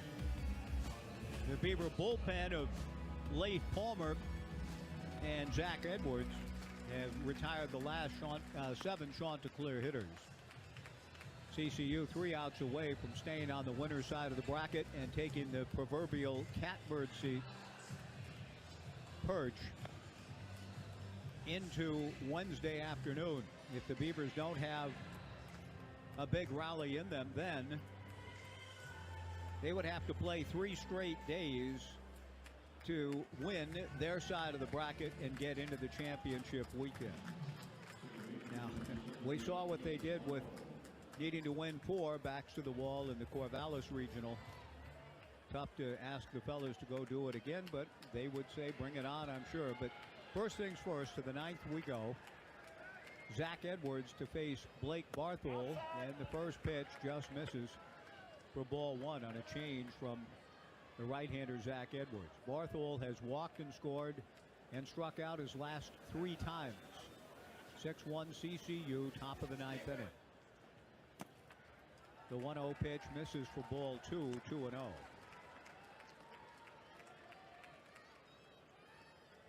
Joey Munt is loosening in the Beavers bullpen.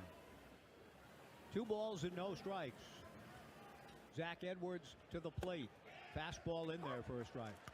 Pumping it through at 96. 2-1 the count. Blake Barthol, Walker Mitchell, and Blagan Pato. Smells like a thunderstorm out there. The 2-1 slider foul at the plate. Good pitch by Edwards in the count, 2-2. We have not had any rain yet. They went away from, they being the powers that be, and this is the 75th anniversary of this event in Omaha, from the opening ceremonies because it got rained out several times. And all the money spent and the preparations and all of that, and no fans able to come. The 2-2 pitch, a check swing on appeal, no swings, as third base umpire Jeff Head. The count goes to 3-2. So a few years back, they decided to do away with the opening ceremonies where all 8 teams are introduced. I like that, actually, as a tradition, but they've gone away from it just because they had too many rainouts. When the Beavers were here in 2013, the opening ceremonies were rained out, and that wasn't the only time. So the zoo function on Thursday night was a first and well received. The 3-2 pitch hit foul off to the left and out of play. It remains 3 balls and 2 strikes. Rod Dato wanted to move this to coincide with Disneyland. It felt kind of like an employees' night at Disneyland at Henry Dorley Wednesday. And watching the Beaver players on the lift, the ski lift kind of ride, waving and taking pictures, and had the place to themselves with the 7 other teams. A good time had to be sure. 6-1 CCU. The 3-2 pitch misses for ball 4. A leadoff walk to Blake Barthol. Walker Mitchell, the hitter. Chanticleer is looking for a little bit more insurance. The Beavers made a little bit of noise in the bottom of the 8th, still trailing 6-1. It has all the look in the world of the Beavers needing to channel their 2006 and 2018 magical energies, wherein out of the losers bracket, they won it all. Facing 6 elimination games in both years. The first team to do that in the 06 championship season. A bunt put down, fielded by Edwards. His only play is to first. At least that's the choice he makes. He might have had a chance to get Barthol, but Walker Mitchell sacrifices 1-3. Gives you an idea, I think, of the respect that the head coach Kevin Schnall has. He calls the offense within the dugout.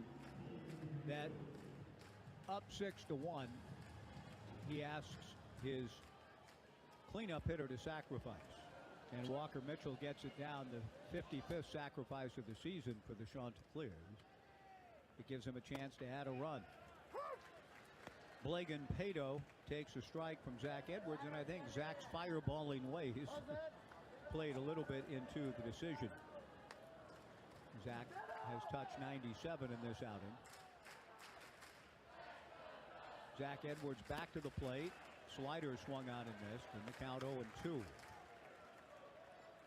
The line on the starter, Jacob Morrison, for CCU, 7 2/3, 5 hits, a run. It was earned. The homer by Tolt, no walks, 7 strikeouts, 109 pitches. An outstanding job by Big Jacob. Zach Edwards to the plate, chased and missed on the slider, strike 3, 2 down. Beaver pitchers have actually pitched well. The score might not indicate it, down 6-1. It's been the defense tonight that has let the Beavers down. Kleinschmidt 4 2/3, 3 hits, 6 runs, 4 unearned. It's a 2-1 game, extrapolating everything out. If the Beavers had just played clean defensive baseball, that would feel a little different than it does right now. First pitch, trying to check his swing. Colby Thorndike goes around. 0-1 the count. 2 outs. Blake Barthol at second. 6-1 CCU in the top of the 9th inning. Beaver pitchers have combined to strike out 11 Chanticleer hitters. Breaking ball pulled foul. The count 0-2.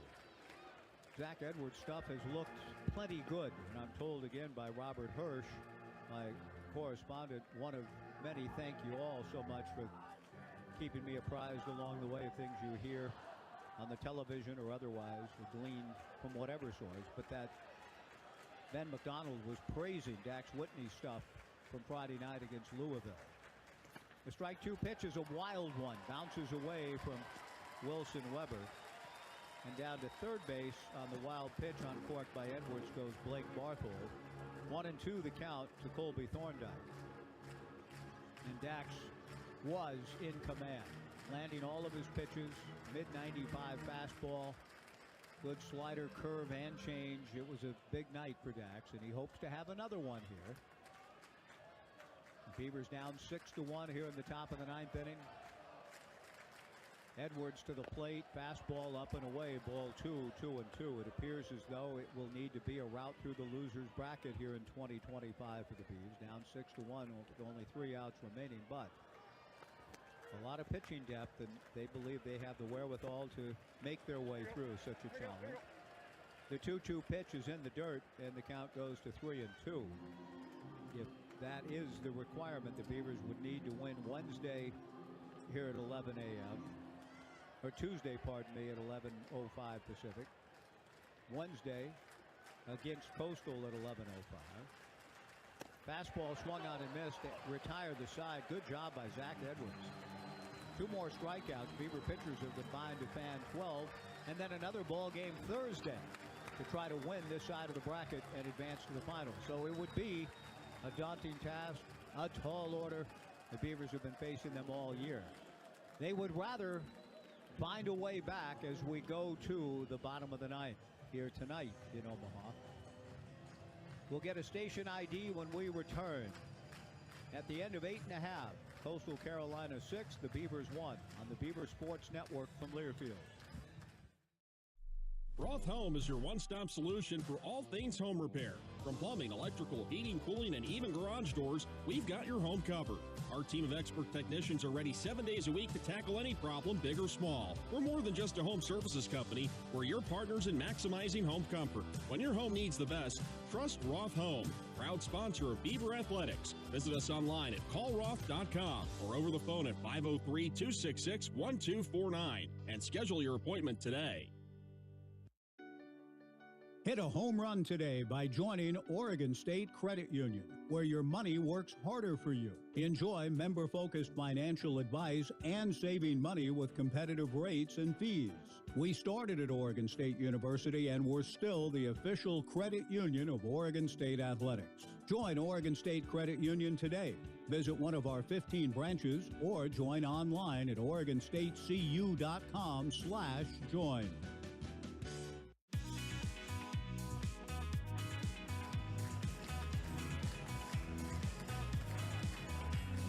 Bottom of the ninth inning, the Beavers trailing 6-1. A little different feel than the last time I used the phrase bottom of the ninth inning with the Beavers coming to the plate. That ball game was a 3-3 tie, and the man stepping to the plate now to lead things off for the Beavers with a game-winning double down the left field line. Gavin Turley, Wilson Weber, and A.J. Singer. Beavers need 5 runs. We'll get the station ID after Hayden Johnson's first pitch to Gavin. And a bunt by Turley trying to get his way on base via the short game. And he bunts it foul up along first. 0-1 the count.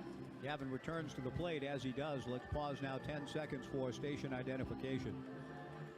The Beavers trailing 6-1. 10 seconds for station ID on the Beaver Sports Network from Learfield.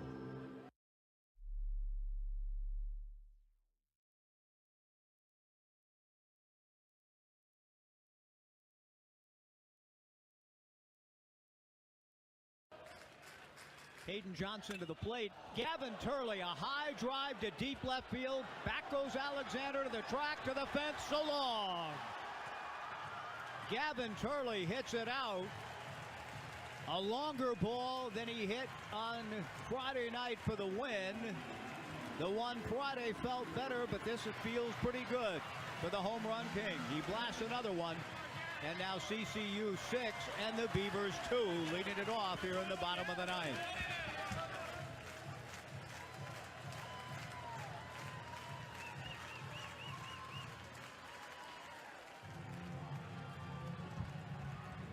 Gavin Turley with his 20th home run of the season draws the Beavers to within 4 runs with a leadoff solo shot to left. Wilson Weber, the batter. Hayden Johnson to the plate. The first pitch breaking ball in there for a strike. 0-1 the count. A right-hander is throwing in the CCU bullpen, as he should be. With the Beavers showing some life last inning, leaving 2 on. Get a home run to lead off the ninth. Weber takes just outside, and the count 1-1. 6-2, Coastal Carolina. Bottom of the ninth inning. Beaver fans have come alive here. You can hear the chants. Against the Chants, Weber swings and hits one foul just below us, and a nice play by a fan down below. The count goes to 1 ball and 2 strikes to Wilson.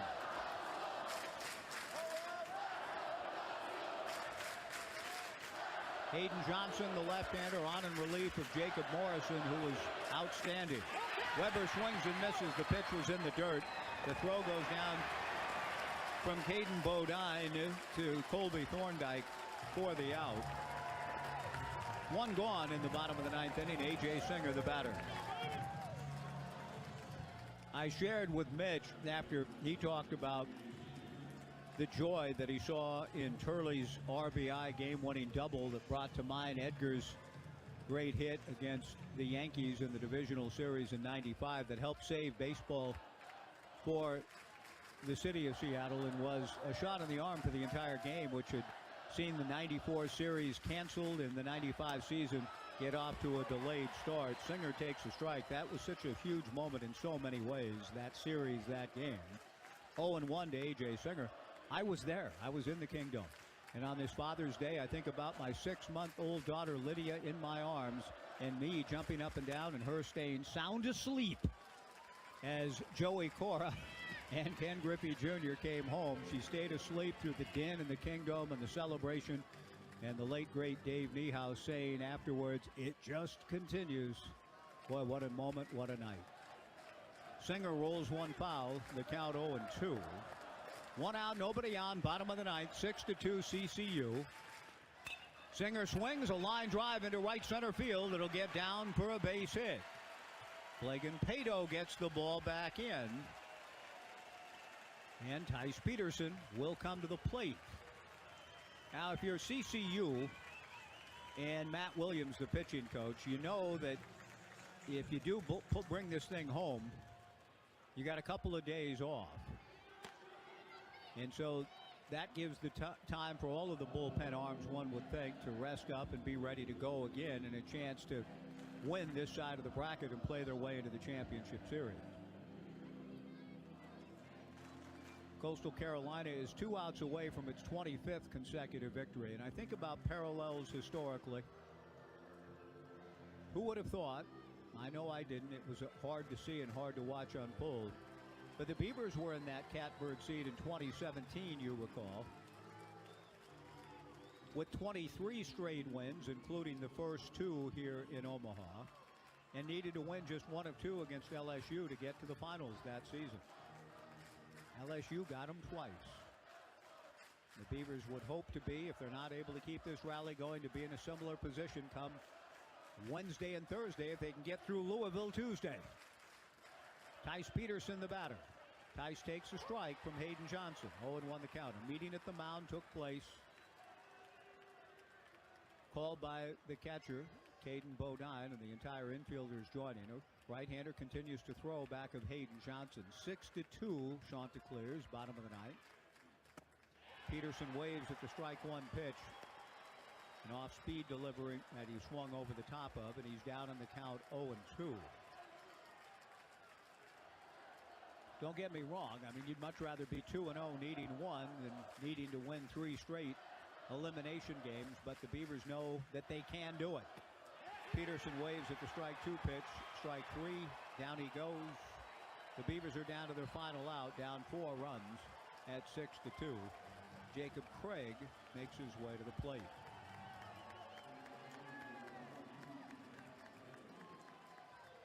So it's not so much as so you're saying there's a chance, a la Jim Carrey. Nice Father's Day moment in Liar Liar when everything in that seems to be built towards trying to play catch with his son, and I'm Jose Canseco.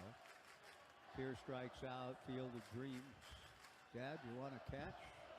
One of the sweet moments in baseball movie history. The whole film and novel and everything building toward that last game of catch at the Field of Dreams. The pitch to Jacob Craig is high, ball 1-0. But yeah, I'm saying there's a chance because I've seen it before. The 1-0 pitch to Jacob Craig, a strike, and the count 1-1. 6-2 CCU. And I'm not applying that necessarily to right now, but to the road ahead if the Beavers don't now have their most impressive rally ever here. 2 outs, a man aboard, down 6-2. A.J. Singer at first. The Chanticleers a strike away from their 25th straight win. The Beavers took 23 straight against LSU, and for the only time all year lost 2 games in a row, and their season was over. The Beavers are hopeful that they might have some of that in them too. The 1-1 pitch high and away to Jacob, ball 2, 2-1. Cannon Reeder on deck. The Beavers about hit Coastal Carolina 7-5. Craig swings at a fastball and doesn't get it. The Beavers are down to their final strike, as Jacob Craig and the Beavers were. Down 2 runs against Florida State in the Super Regional Opener about 9 days ago. That almost feels like a different lifetime ago. But no matter what happens here, the Beavers still have life in Omaha. The 2-2 pitch on the way is high, ball 3, 3-2. Good take with Cannon Reeder next. Jim Wilson's doctrine of you just got to get the tie and run to the plate. It's a long way from that, but Craig has worked it to 3-2. Cannon Reeder on deck. The tie and run would be the next guy. 6-2 CCU, bottom of the 9th. The 3-2 pitch is outside, ball 4, and the Beavers are still alive. Cannon Reeder, the hitter. Good at bat for Jacob Craig. That is the first walk that the Beavers have received tonight. The only walk they received in the comeback against Florida State before the extra inning came in the 9th when the pinch hitter got it done for the Beavers in a dramatic moment. In a sweet moment for Bryce Hubbard, he drew a tough walk to keep the Beavers' hopes alive in that one. Pitching coach Matt Williams out. He's got a right-hander who's been throwing most of this inning behind Hayden Johnson. The Beavers have Reeder at the plate, who's hit 8 home runs, including a 3-run homer in the decisive Game 3 of the Super Regional last Sunday at Goss Stadium at Coleman Field. We've seen the Beavers leave the yard twice tonight, Talt to right, Turley to left. Matt Williams is taking a long time with Hayden Johnson and has decided that he wants to match up with a right-hander here with Cannon Reeder. Easton Talt is on deck. If Reeder can find his way on base, it's possible that Easton could come to the plate if Reeder gets on as the tying run, and he's hit one tonight. So the Beavers still have hope and life in this one.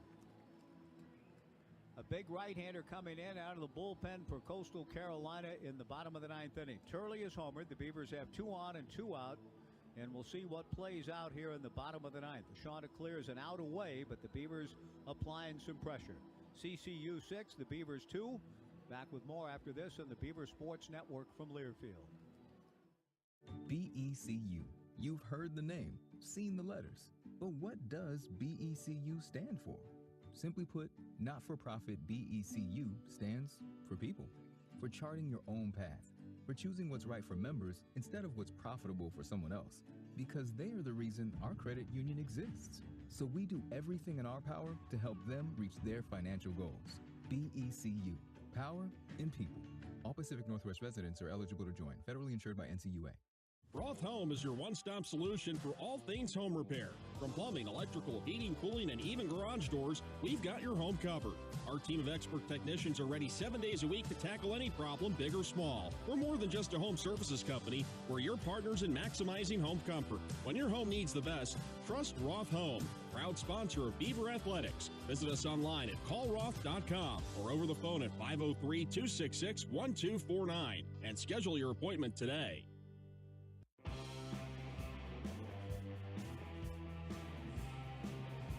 Ryan Lynch is a Pacific Northwest kid, the only one on the roster for Coastal Carolina, out of Snohomish, Washington, by way of Bellevue College to the Chanticleers in Conway, South Carolina.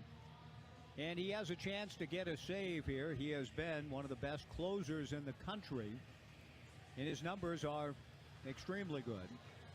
He has 8 saves, an ERA of 0.59, 34 strikeouts in 30 2/3 innings. He's only allowed 1 home run. This is his 27th appearance. A batting average against of 195. 10 walks, 34 strikeouts in 30 2/3. He inherits a first and second situation with Cannon Reeder coming to the plate. The tying run is in the on-deck circle. That's Easton Toll.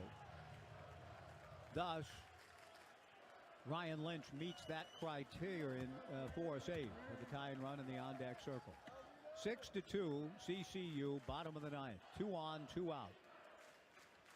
Beaver Nation chanting, clapping in unison. Let's go Beavers, let's go Beavers, hoping to keep the Beaver players fired up. The first pitch off speed, swung on and missed. 0-1 the count.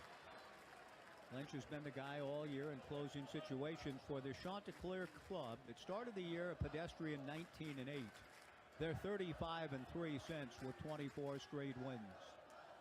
2 on, 2 out, bottom of the 9th. The 1-0 off speed pitch, low and in.